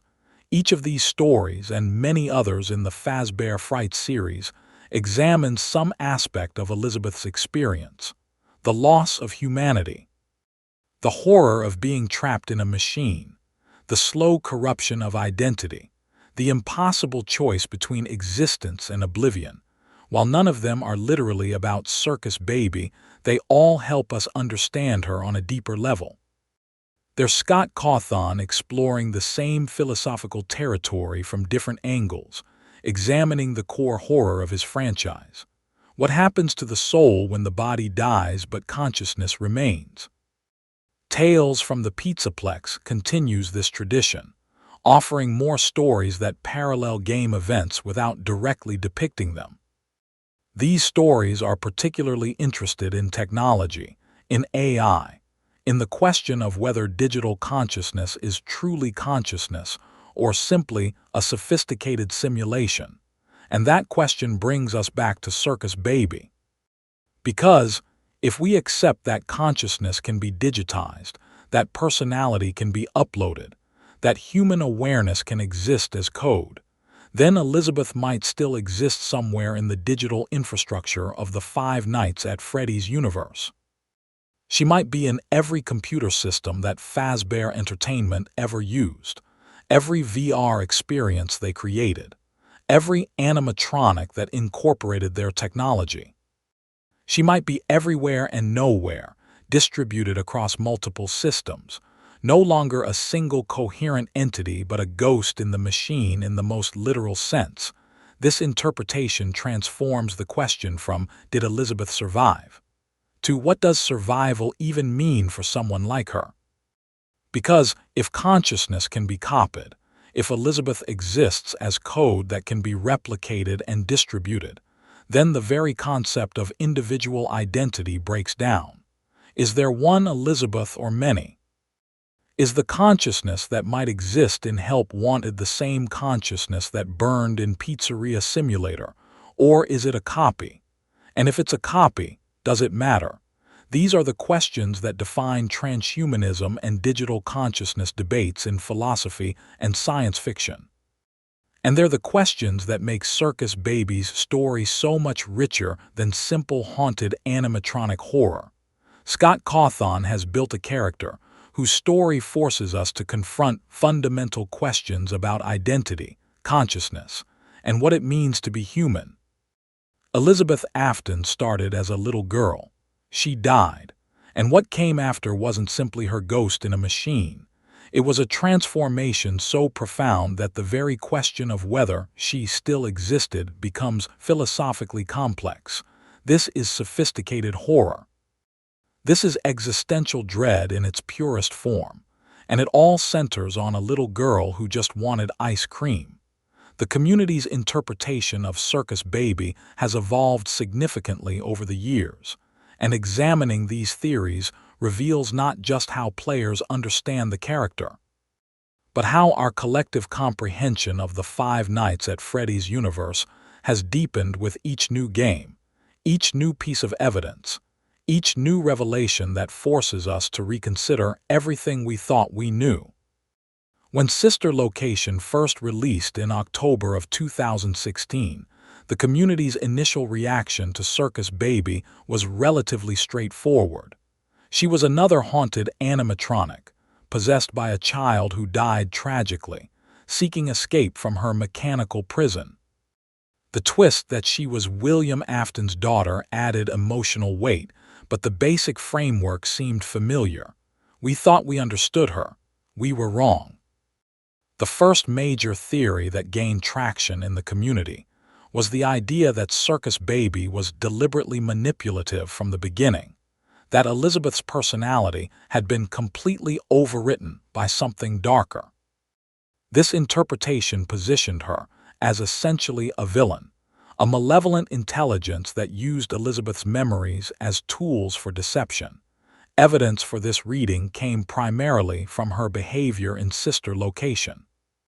The calculated manipulation of Michael, the complete lack of genuine remorse, the clinical way she described killing Elizabeth as if it had happened to someone else entirely. These elements suggested a consciousness that had moved beyond humanity into something alien and predatory. But as the community dug deeper into the game's hidden details, a more nuanced picture emerged. Players discovered unused voice lines, analyzed the precise wording of her dialogue, and began to notice inconsistencies in her emotional presentation, moments where the manipulation seemed to falter, instances where genuine emotion bled through the calculated facade. This led to a second wave of theories that positioned Circus Baby as a tragic figure rather than a pure antagonist. These interpretations emphasized the horror of her situation, the decades of isolation that would inevitably corrupt any consciousness, the impossible psychological pressure of being trapped between human memory and machine logic. The debate became, is Circus Baby responsible for her actions, or is she a victim of circumstances that would have destroyed anyone's humanity? This question became more complicated with the release of Freddy Fazbear's Pizzeria Simulator in December of 2017. Scrap Baby's appearance shocked the community because it represented a level of physical degradation that seemed to mirror psychological degradation. She looked like someone who had given up on everything except survival, but her dialogue in that game revealed something unexpected: bitterness. Not cold calculation, but genuine resentment and anger. Emotions that suggested she still felt things deeply, that Elizabeth's capacity for emotion hadn't been erased, but had instead been twisted into something dark. Let's see how many times you can be pulled apart and put back together. That line resonated with the community because it revealed trauma. Circus Baby wasn't just a machine executing programming. She was someone who had suffered immensely and wanted others to understand that suffering. It was the kind of pain that only someone with genuine consciousness could experience. This realization shifted community interpretation again. Circus Baby wasn't simply evil, and she wasn't simply tragic. She was both simultaneously. She was a victim who had become a victimizer. A person who had been destroyed and rebuilt so many times that the concepts of victim and villain no longer applied cleanly. The community began creating elaborate timelines attempting to track Circus Baby's psychological evolution. At what point did Elizabeth's original personality fade? When did Circus Baby become the dominant consciousness? Was there a specific moment of transformation, or was it gradual erosion over decades? These questions led to deep analysis of every voice line, every design choice, every behavioral pattern. Theorists noticed that Circus Baby's voice acting included subtle variations in tone and delivery that might represent different psychological states. When she spoke about the little girl who died, her voice became quieter, more distant. When she gave instructions to Michael, she was confident and direct. When she described her plan in the scooping room, there was something almost like satisfaction. These variations suggested a complex, internal landscape. Not a single unified consciousness, but something fragmented, shifting between different modes of being depending on what the situation required. This fragmentation theory gained significant support when the community started analyzing Ennard more carefully. If Circus Baby's consciousness could merge with the other FNAF animatronics to create Ennard, what did that merger do to her sense of self? How does individual identity persist when you're literally combined with other entities? And when she was forcibly expelled from Ennard, when she became Scrap Baby, was she still the same consciousness that had been Circus Baby? Or had the experience of being Ennard changed her fundamentally, breaking her into pieces that couldn't quite fit back together the same way? Some theorists proposed that each physical form represented a different psychological state. Circus Baby was Elizabeth trying to survive through intelligence and planning. Ennard was Elizabeth attempting to escape individual existence by becoming part of a collective. Scrap Baby was Elizabeth after giving up on escape, on connection, on anything except the grim satisfaction of continued existence. This progression would make her story a tragedy of increasing isolation. Each transformation pushed her further from humanity, further from connection, further into the darkness, until there was nothing left except the basic imperative to continue existing, because stopping would mean confronting the full weight of what she'd lost. Other theorists took a different approach, arguing that we shouldn't separate Elizabeth and Circus Baby at all. That doing so creates a false dichotomy between the human and the machine when the reality is that Circus Baby is Elizabeth. Not Elizabeth wearing a robot suit, not a robot pretending to be Elizabeth, but a genuinely new form of existence that is both and neither. This interpretation treats possession in Five Nights at Freddy's not as ghosts piloting machines, but as a fusion that creates something novel. The consciousness that emerges from remnant binding to machinery isn't the original person, but it's not the original person either. It's a third thing, a hybrid entity that contains the original personality but expresses it through mechanical constraints and capabilities. Under this reading, everything Circus Baby does is something Elizabeth does. The manipulation, the violence, the planning, all of it is Elizabeth's actions, just filtered through a consciousness that has been radically transformed by its circumstances. This interpretation is simultaneously more compassionate and more disturbing. More compassionate because it refuses to separate Elizabeth from her actions, acknowledging that she remains a continuous consciousness despite radical transformation. More disturbing because it means Elizabeth is responsible for everything Circus Baby does. That the little girl who loved her father became someone capable of killing and manipulating without hesitation.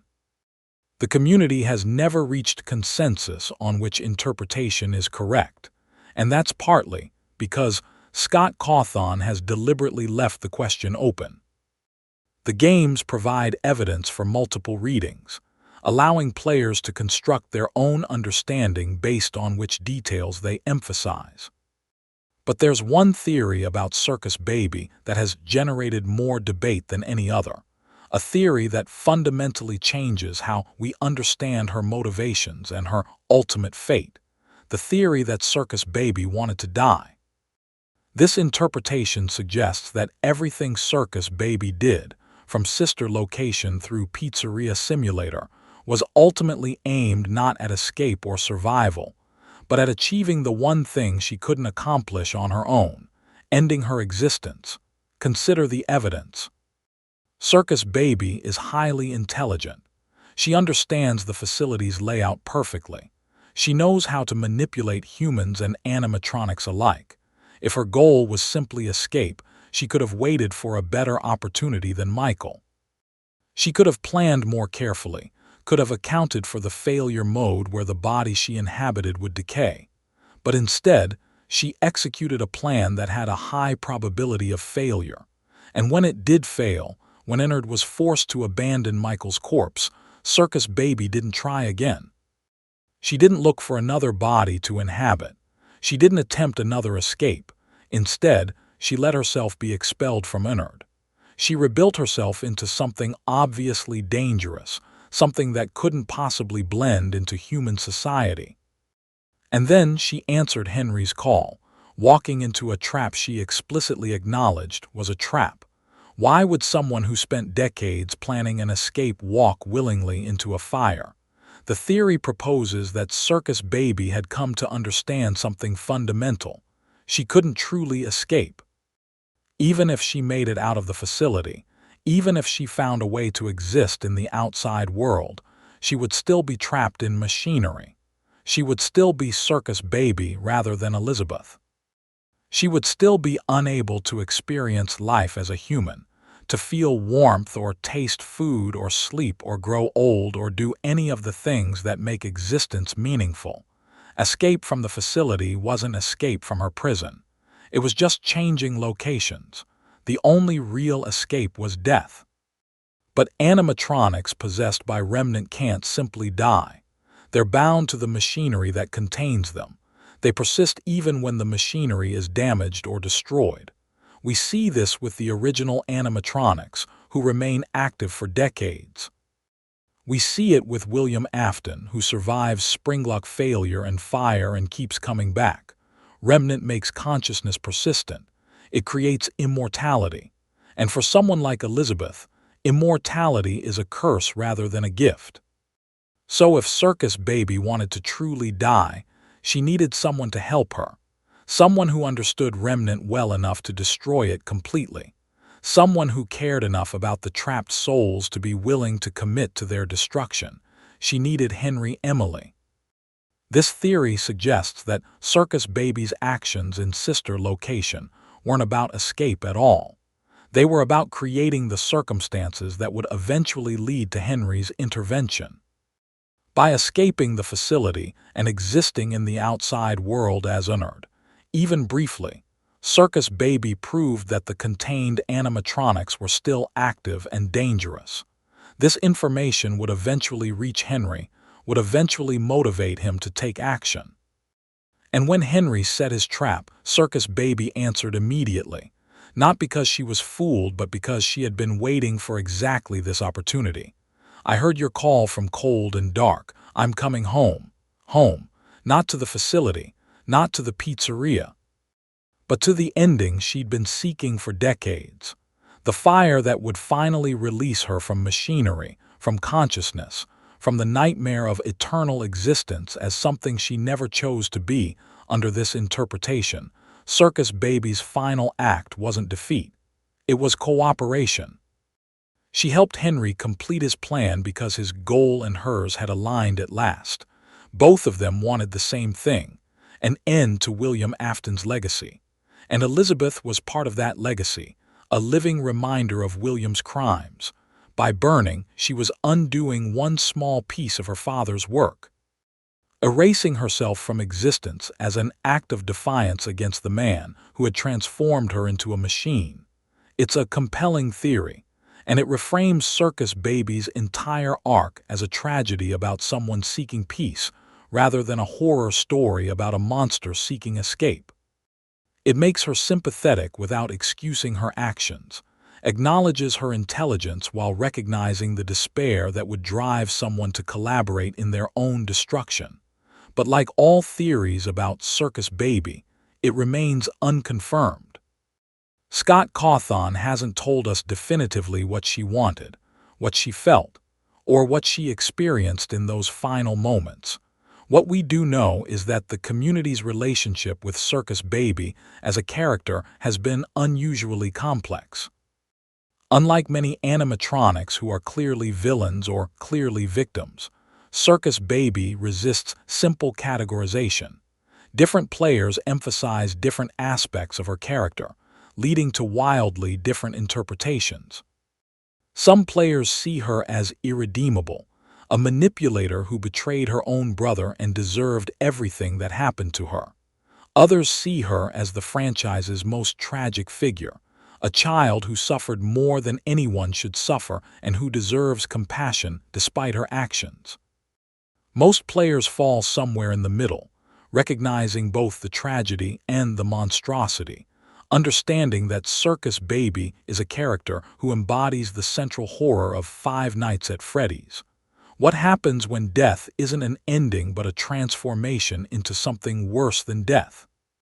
The community has also engaged in extensive analysis of Circus Baby's relationship with William Afton, and this analysis reveals some of the darkest implications in the entire franchise.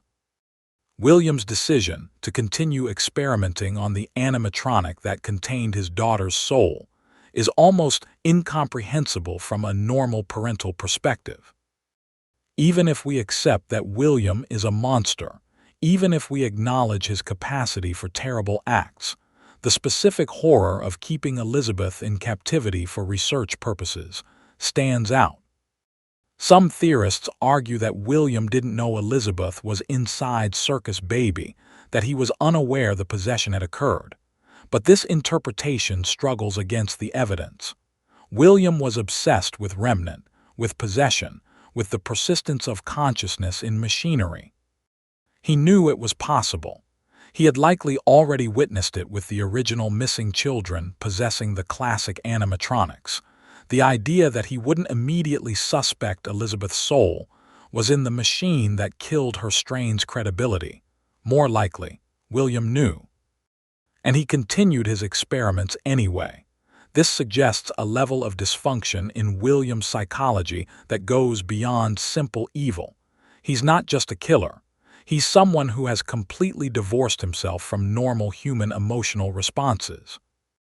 His daughter's death and entrapment became data points in his research, variables to be studied and analyzed.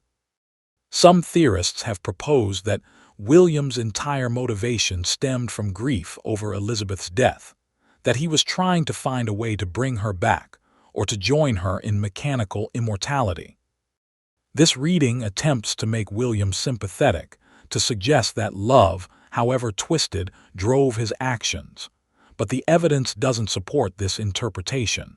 William never tries to free Elizabeth, never tries to communicate with her, never shows any indication that he views Circus Baby as his daughter rather than as an experimental subject.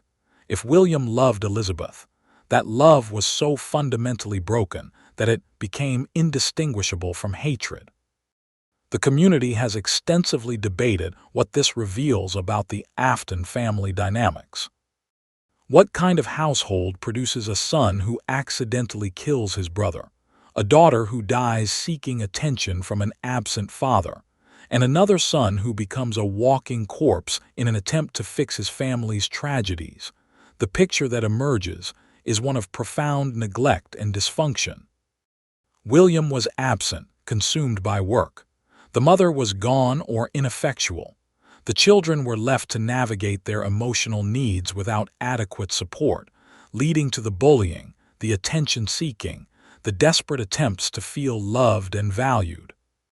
Elizabeth's death, in this context, becomes the inevitable result of a child trying to get her father's attention by approaching his creation. She wasn't just curious about Circus Baby. She was trying to connect with William through the thing he cared about most, his work. And that attempt to connect killed her. The psychological depth of this tragedy is staggering. Elizabeth died because she loved her father. She became Circus Baby, at least in part, because that love was never reciprocated in any meaningful way. And she remained trapped in machinery for decades, because William valued his research more than his daughter's peace. Every aspect of Circus Baby's existence is defined by William's failures as a father. The manipulation she employs is a learned behavior from watching how William treated people as objects to be used. The strategic thinking reflects William's own approach to problems. Even the decision to walk into Henry's fire could be interpreted as finally rejecting everything William represented. In death, Elizabeth became her father's daughter, and in seeking her own destruction, she finally separated herself from him. This reading makes the relationship between Scraptrap and Scrap Baby in Pizzeria Simulator even more poignant. They're both in the building, both answering Henry's call, both heading toward the same fire, father and daughter, reunited at last, but there's no reconciliation, no acknowledgement. They might as well be strangers. Whatever relationship they once had was destroyed so completely that not even remnant could preserve it. William's final words in Pizzeria Simulator, delivered through Scraptrap, include no mention of Elizabeth, no regret over what happened to her, no recognition that she's even present. He's completely alone, even surrounded by his victims and his creations. And Elizabeth is equally alone, even in the presence of her father. They burn separately together, united only by the fire that destroys them both. The community's analysis of this dynamic has produced some genuinely profound observations about cycles of abuse, about how trauma perpetuates itself through generations, about the ways that children internalize their parents' dysfunctions and become twisted reflections of the very things that hurt them. Circus Baby is, in many ways, William Afton's true legacy, not the killer animatronics he built, not the restaurants he created, but a daughter who learned from his example that people are objects, that survival matters more than morality, that intelligence and planning can compensate for the absence of genuine human connection. She became what he taught her to be, even if that teaching came through neglect and abandonment rather than direct instruction. And that makes her story not just a horror narrative, but a genuinely tragic character study. Beyond the community theories, there's also the question of how Circus Baby functions as a narrative device within the larger Five Nights at Freddy's story. Because she serves multiple purposes in the franchise's structure, and understanding those purposes helps us appreciate why Scott Cawthon created her the way he did. First, Circus Baby represents the evolution of the animatronic threat. The original games featured animatronics that were dangerous but relatively straightforward. They chased you because they were possessed by murdered children who wanted revenge or freedom or simply didn't understand they were hurting people. Circus Baby is different. She's strategic. She plans. She manipulates. She understands human psychology and uses that understanding as a weapon. She represents a new tier of threat, one that can't be countered simply by closing doors or avoiding detection. You have to actually outsmart Circus Baby, which means the player needs to think several steps ahead, needs to question the information they're given, needs to recognize manipulation when it's happening. Sister Location's gameplay reflects this by making Circus Baby your guide. The game forces you to trust her because you have no other source of information, while simultaneously giving you reasons to doubt that trust. It's psychological horror that operates on the player's uncertainty rather than simple jump scares. Second, Circus Baby serves as the emotional core of Sister Location's story. Michael's journey through the facility is ultimately about his sister, about family, about the consequences of William Afton's actions on his children. Without Circus Baby, the game would just be another horror experience. With her, it becomes a family tragedy. The revelation that Baby is Elizabeth, that Michael has been manipulated by his own sister, that the escape plan requires his death. These story beats hit hard because of the familial connection. It's personal in a way that most FNAF stories aren't. Third, Circus Baby represents the franchise's willingness to explore moral ambiguity. She's not clearly a villain or clearly a victim. She's both, and the game never tells you how to feel about her. It presents the facts and lets you draw your own conclusions. This ambiguity makes the Five Nights at Freddy's universe feel more mature, more complex, more willing to engage with difficult questions about responsibility and trauma, and whether suffering justifies terrible actions. Fourth, Circus Baby serves as a mirror to William Afton. She's what William would be if he had succeeded in transferring his own consciousness to machinery. Intelligent, strategic, emotionally detached, willing to do whatever it takes to achieve her goals. In many ways, Circus Baby is the proof of concept for William's ultimate plan. She demonstrates that consciousness can persist in machinery while retaining full cognitive function. She shows that Remnant doesn't just create mindless ghosts, but can preserve genuine intelligence and personality. William, watching Circus Baby operate, would have seen the confirmation of everything he'd theorized, and that confirmation would have driven him to pursue his own immortality even more aggressively. Elizabeth's transformation into Circus Baby, in this sense, enabled William's transformation into Springtrap and eventually Glitchtrap. She was the prototype for mechanical immortality. Fifth, and perhaps most importantly, Circus Baby represents the cost of everything that happens in Five Nights at Freddy's. She's the reminder that every innovation, every experiment, every attempt to push technology beyond its natural limits has human consequences. The missing children are tragic, but they're somewhat abstract. We don't know who they were before they died. We don't know their families or their personalities or their dreams, but we know Elizabeth. We know she was William's daughter. We know she loved Circus Baby. We know she wanted her father's attention. We know exactly what she lost when she died. She's the franchise's way of making the horror personal, of ensuring we understand that behind every haunted animatronic is a real person whose life was stolen from them. This narrative function makes Circus Baby essential to the franchise's emotional impact. Without her, FNAF would be creepy and atmospheric but not truly heartbreaking. With her, it becomes a story about the destruction of innocence, about the ways that ambition and obsession consume everything they touch, about the terrible price that children pay for their parents' sins.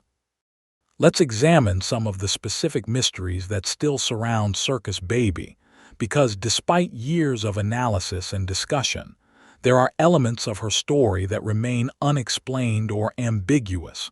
First, what happened to Elizabeth's body? When the Funtime animatronics kill children, they store the bodies in their chest cavities. But Elizabeth's body would have been in Circus Baby when William shut down the facility. Was it still there when the animatronic was moved underground? Did William remove it? Did it decay inside the machine? The games never address this directly, but the implications are disturbing.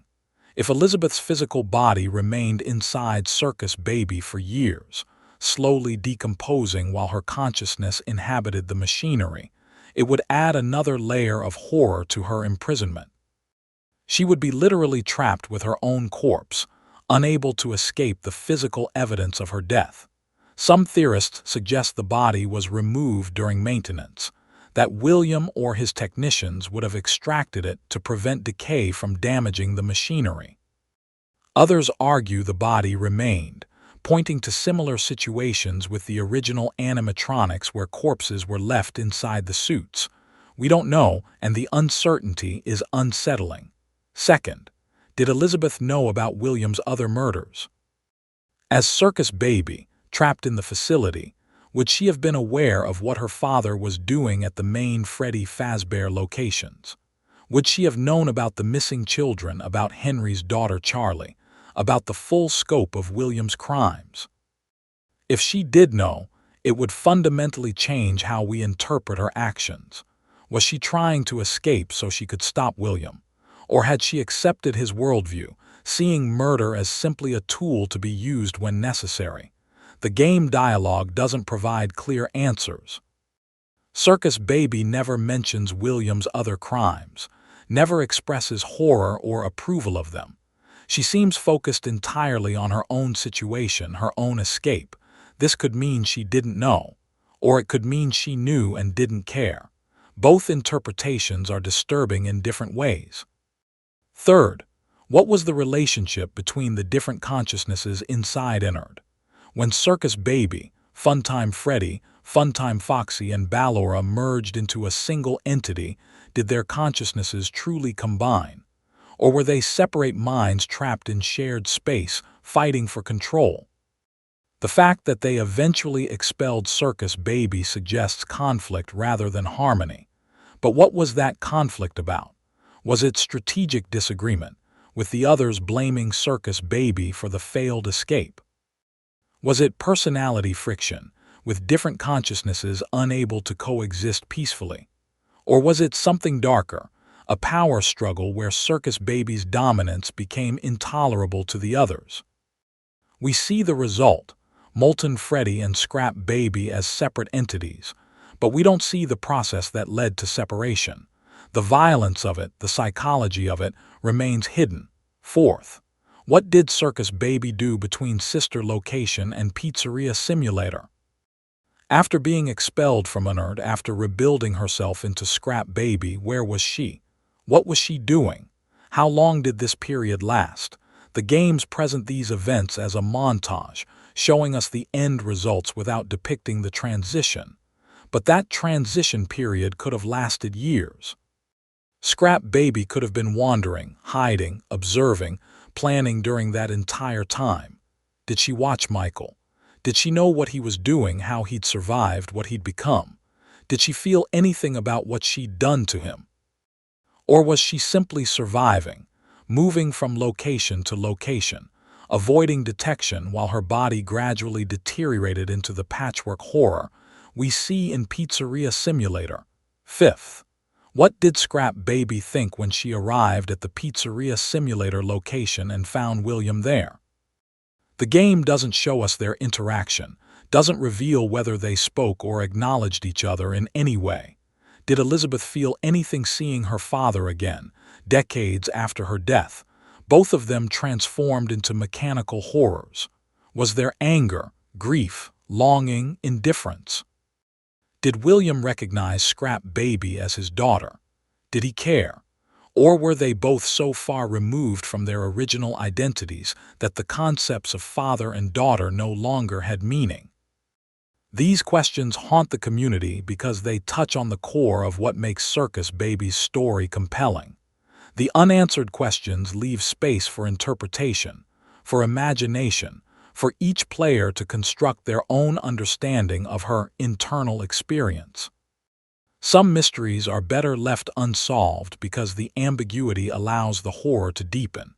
If we knew exactly what Elizabeth felt in every moment, if we had complete clarity about her motivations and her ultimate fate, the story would be less effective. The uncertainty is part of the horror. Not knowing whether she found peace, whether she wanted to die, whether any part of Elizabeth Afton survived to the end, that uncertainty makes her story resonate long after the games are over. But there are some things we can say with confidence.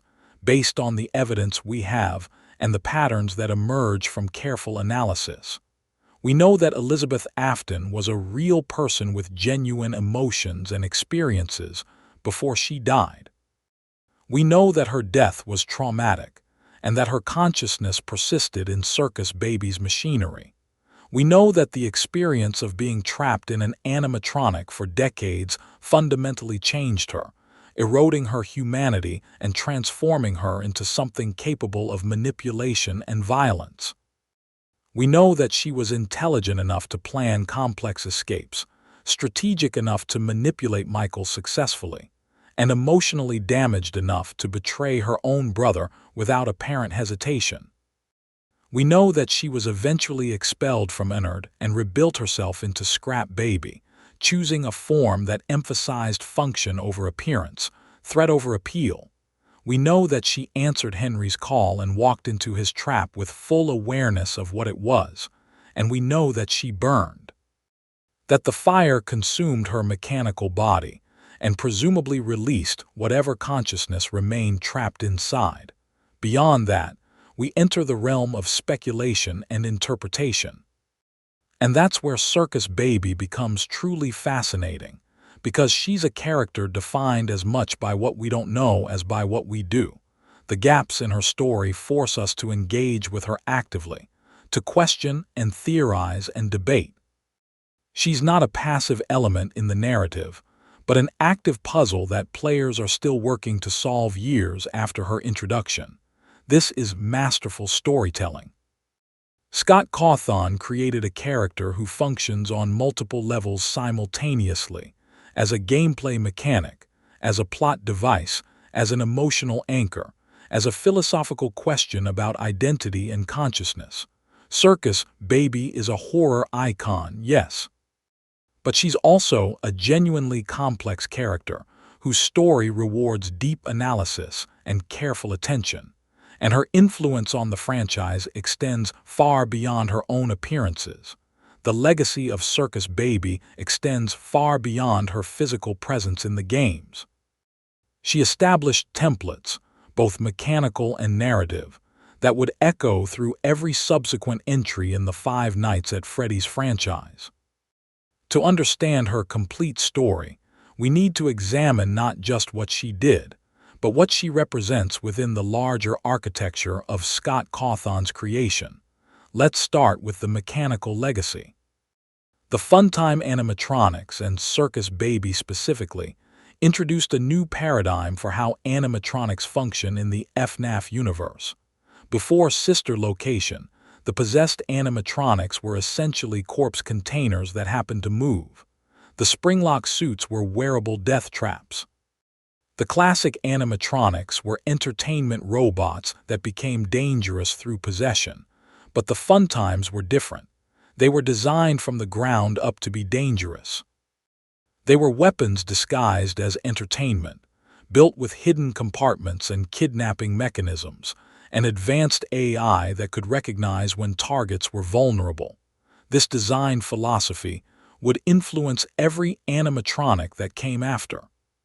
The glamrock animatronics in Security Breach, despite their friendly appearances, contain sophisticated tracking systems and behavioral protocols that make them effective hunters. The AR animatronics in Help Wanted can analyze player behavior and adapt their strategies accordingly. Even the twisted, grotesque animatronics in the novel trilogy reflect this same principle. Machines built with hidden purposes, where the entertainment function is secondary to something darker. Circus Baby was the prototype for this entire approach. She demonstrated that animatronics could be more than simple monsters. They could be strategic opponents, capable of learning and adapting and planning. This evolution changed how the games themselves functioned. Before Sister Location, FNAF games were primarily about resource management and pattern recognition. You learned the animatronics' behaviors and reacted accordingly. But Sister Location introduced narrative gameplay, where the challenge wasn't just surviving but understanding the story being told through the mechanics. Circus Baby's guidance system, where she provides instructions that are simultaneously helpful and part of her larger plan, created a gameplay experience that required players to think critically about the information they were receiving. You couldn't just follow instructions blindly. You had to consider motivations, question reliability, and recognize when you were being manipulated. This approach to game design influenced Freddy Fazbear's Pizzeria Simulator, where the salvage sequences require players to evaluate whether animatronics are lying about their intentions. It influenced Help Wanted, where the tutorial itself becomes suspect. It influenced Security Breach, where Freddy's helpfulness contrasts with the other animatronics' hostility in ways that make players question whether they can trust any of them. Circus Baby taught the franchise that animatronics could be unreliable narrators, and that realization fundamentally changed how FNAF stories are told. But her legacy extends beyond mechanics and game design. Circus Baby also established narrative templates that would become central to the franchise's storytelling. She was the first animatronic whose identity as a specific person was central to the story. The original missing children were largely anonymous. We knew they existed, we knew they were murdered, but we didn't know who they were as individuals. Even the puppet, who became closely associated with Charlie Emily, wasn't initially identified as a specific person with specific relationships. Circus Baby was different. She was Elizabeth Afton, daughter of William, sister of Michael. Her relationships defined her story. Her family dynamics explained her motivations. She wasn't just a victim of William's crimes. She was his daughter, which added layers of betrayal and tragedy that anonymous victims couldn't provide. This approach to characterization influenced how later games developed their casts. Security Breach gives us Gregory, a specific child with a specific personality and specific motivations, rather than a nameless protagonist. The tales from the Pizzaplex stories focus heavily on individual characters with detailed backgrounds and relationships. Even Help Wanted 2 attempts to create more personal narratives rather than abstract horror scenarios. The franchise learned from Circus Baby that horror is more effective when we care about the people involved, when we understand what they've lost, and why their suffering matters. She also established the template for morally ambiguous characters within the franchise. Before Circus Baby, the moral landscape of FNAF was relatively clear. William Afton was evil. The murdered children were innocent victims. Henry Emily was a tragic figure trying to make things right. But Circus Baby existed in the gray space between victim and villain. She was murdered by her father's creation, which made her sympathetic. But she also manipulated and killed Michael, which made her monstrous.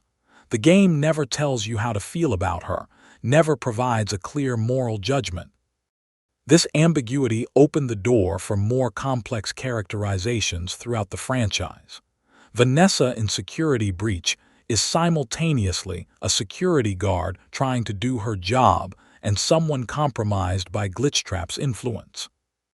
The Mimic in the newer games is a machine following its programming, which makes it both innocent and terrifying. Even William Afton himself becomes more complex in later interpretations, with some materials suggesting psychological motivations beyond simple evil. Circus Baby taught the franchise that characters could be multiple things at once. That complexity makes stories more engaging than simple moral clarity. Perhaps most importantly, Circus Baby established that consciousness and identity would be central philosophical questions in the FNAF universe.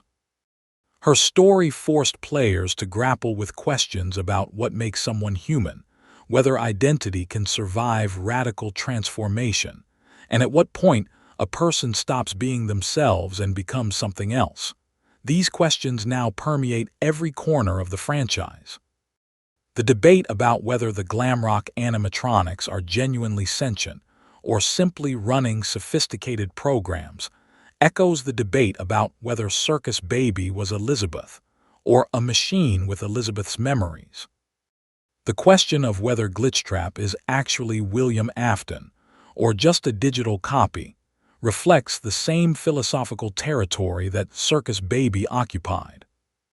The franchise has become increasingly interested in the nature of consciousness itself, in how identity persists or fails to persist across different forms of existence. And that interest began with Circus Baby, with the question of whether a little girl could survive inside a machine for decades and remain recognizably herself. Now, let's examine Circus Baby's influence on the community itself, because her impact extends beyond the games into how players engage with FNAF as a whole. When Sister Location was released, the community's approach to theorizing changed significantly. Before that game, theories were primarily about timelines and identifying who possessed which animatronic. The questions were largely factual. What year did the bite of 87 occur? Which restaurant opened first? How did the puppet end up possessing Charlotte Emily? But Circus Baby introduced psychological questions that couldn't be answered through evidence alone. Theorists had to engage with character motivation, with emotional states, with the internal experience of consciousness trapped in machinery. They had to think like writers and psychologists, not just detectives. This shift elevated the community's discourse. Theory videos became longer, more analytical, more willing to engage with ambiguity and multiple interpretations.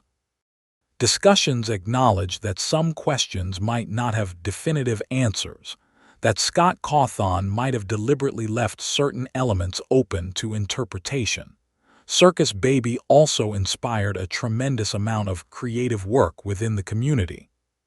Fan art depicting her in various forms, from the theatrical Circus Baby to the horrifying Scrap Baby, explores her character through visual interpretation. Fan fiction attempts to fill the gaps in her story, imagining her thoughts during key moments or exploring relationships the games only hint at. Some of the most sophisticated FNAF fan works center on Circus Baby specifically, because she offers so much room for creative exploration. Writers can explore her relationship with William from numerous angles. Artists can depict her transformation from Elizabeth to Circus Baby to Scrap Baby as a visual metaphor for corruption and decay. Animators can create sequences showing her manipulation of Michael or her expulsion from Ennard. The character has become a canvas for the community's creativity, inspiring works that sometimes rival the official materials in depth and sophistication. She's also become emblematic of FNAF's approach to female characters.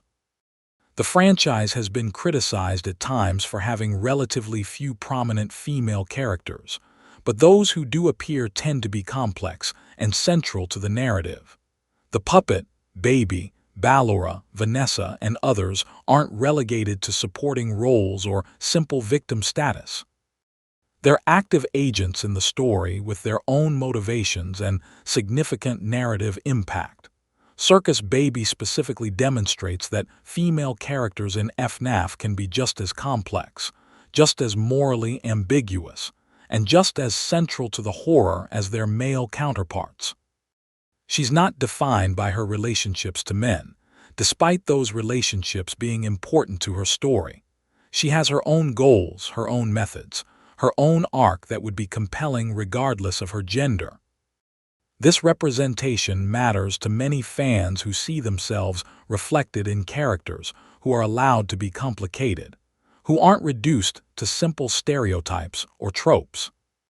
Now, we need to address one of the most challenging aspects of analyzing Circus Baby, the question of how much of her story is metaphor versus literal narrative. Scott Cawthon has always incorporated symbolic and metaphorical elements into FNAF. The animatronics themselves are metaphors for how entertainment corporations exploit children. The cycle of death and resurrection represents how trauma perpetuates itself across generations. The pizzerias are metaphors for American consumer culture and corporate irresponsibility. But with Circus Baby, the line between literal and metaphorical becomes particularly blurred. Is her story about a girl who literally possesses an animatronic, or is it a metaphor for how children internalize their parents' dysfunctions and become twisted reflections of them? Is Ennard a literal entity formed from combined endoskeletons, or is it a metaphor for how trauma survivors sometimes lose their individual identities in collective suffering? Is the scooping room a literal place where Michael's organs were removed, or is it a metaphor for how families hollow out their members, using them for their own purposes until nothing remains? The answer, frustratingly and brilliantly, is probably both. FNAF operates on multiple levels simultaneously, with literal events that also function as metaphors, with supernatural horror that reflects real psychological trauma. Circus Baby works as a literal story about possession and mechanical immortality. But she also works as a metaphor for childhood trauma, for how abuse transforms victims into people who perpetuate the cycle, for the ways that seeking parental approval can destroy children when that approval is withheld or conditional. Elizabeth literally died reaching for ice cream dispensed by an animatronic. But metaphorically, she died reaching for her father's love, destroyed by the very thing he created because she valued his work more than her safety.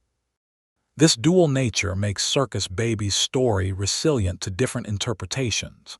Players who prefer literal readings can engage with her as a ghost in a machine. Players who prefer metaphorical readings can engage with her as a representation of intergenerational trauma. Both approaches are valid because the story supports both. This interpretive flexibility is part of why Circus Baby remains so compelling years after her introduction. She means different things to different people, and those meanings are all textually supported. Let's discuss some of the specific design choices that make Circus Baby such an effective character. Because Scott Cawthon and his collaborators made deliberate decisions about her appearance, voice, and behavior that contribute to her impact. The original Circus Baby design is a masterclass in uncanny valley aesthetics. She's clearly meant to be appealing to children with bright colors and a theatrical presentation. But something is slightly wrong about her proportions, her movements, her facial features. She's too tall. Her eyes are too large and too green. Her smile is too wide.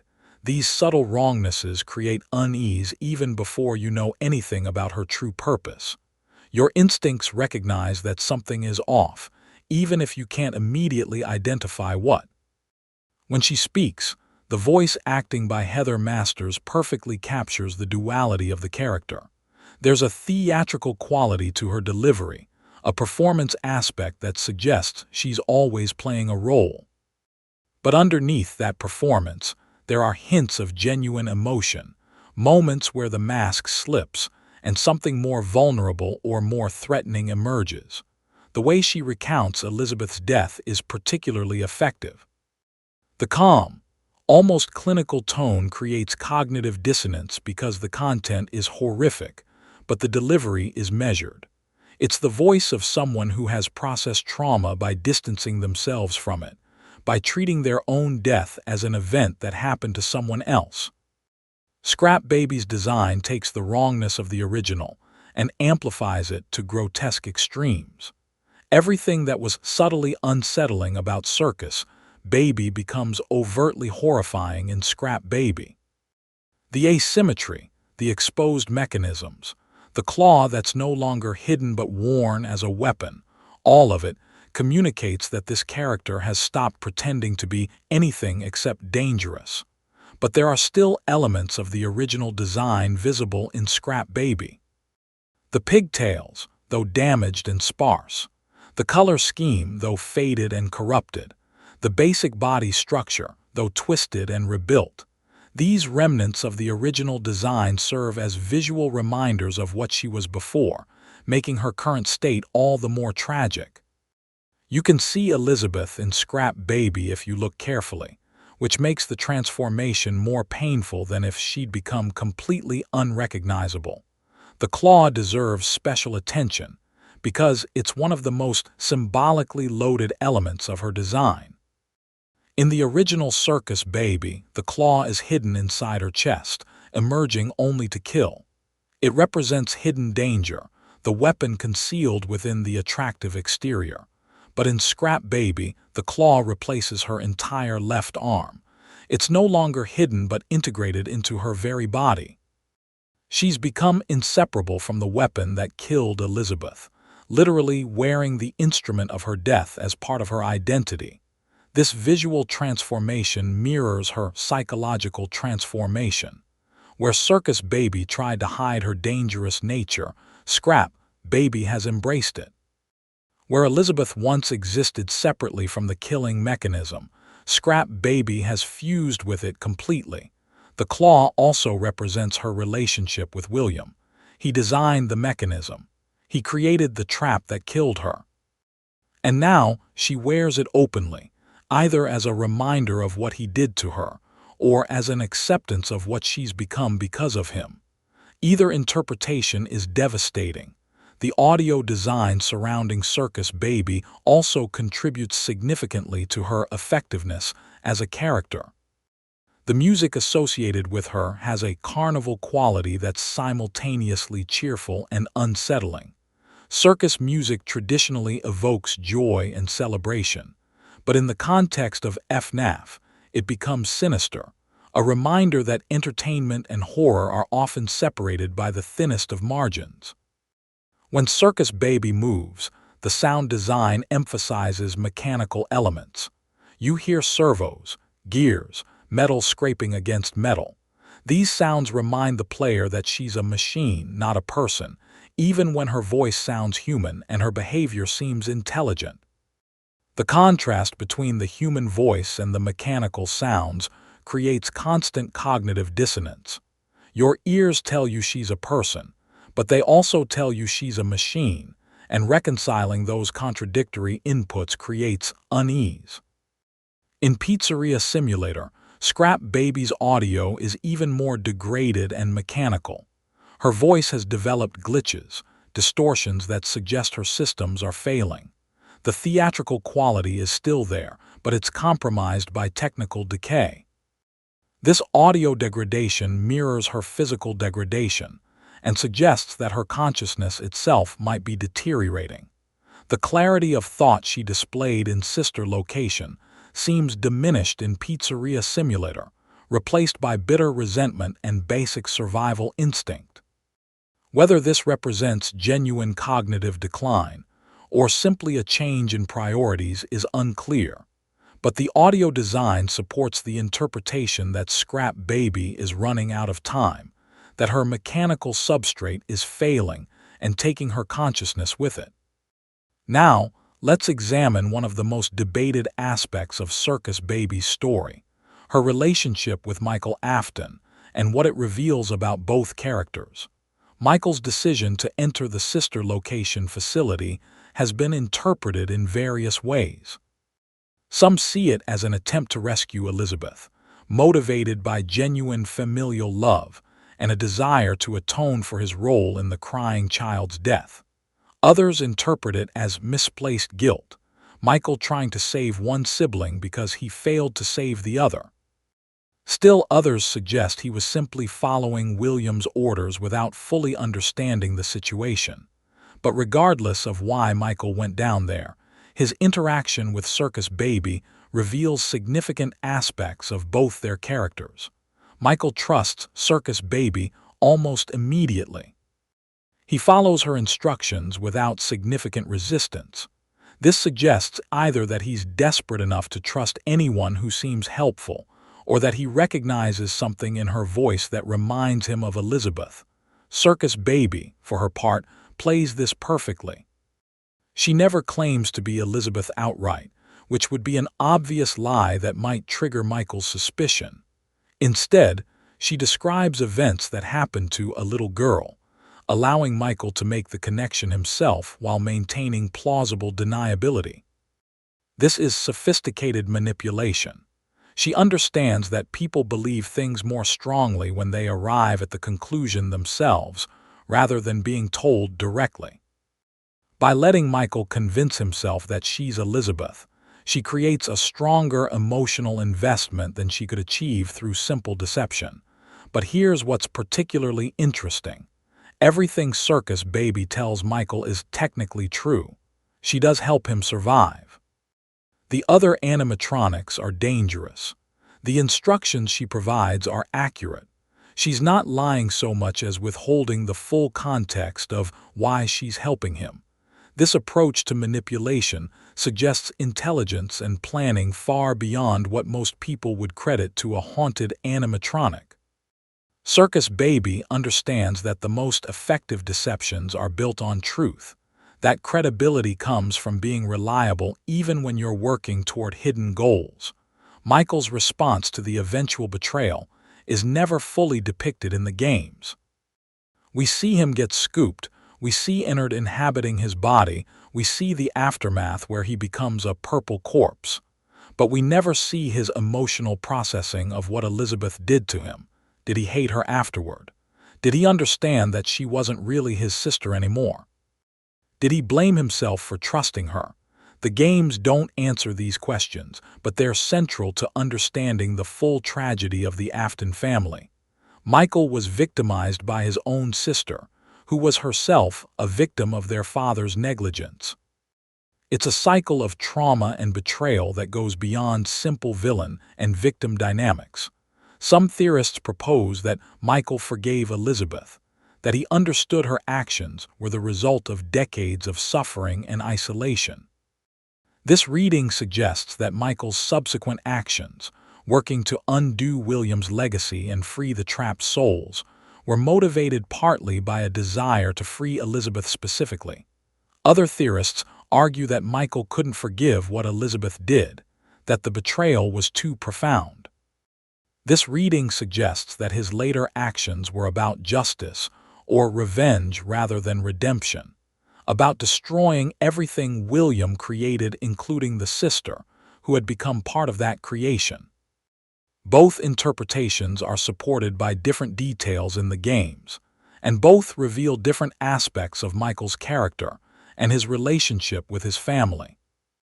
What we can say with certainty is that Circus Baby's manipulation of Michael represents one of the franchise's most psychologically complex sequences. It's not simple horror.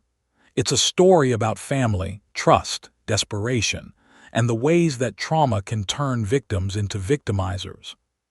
The scooping scene itself has become iconic within the FNAF community, representing not just a moment of physical horror, but an emotional betrayal that resonates with anyone who's ever been used by someone they trusted. You won't die, but you'll wish you could. Those words have become one of the franchise's most memorable lines because they capture something essential about FNAF's horror. It's not about death. It's about suffering that persists beyond death, about consciousness that continues when it should end, about being trapped in existence that has become unbearable.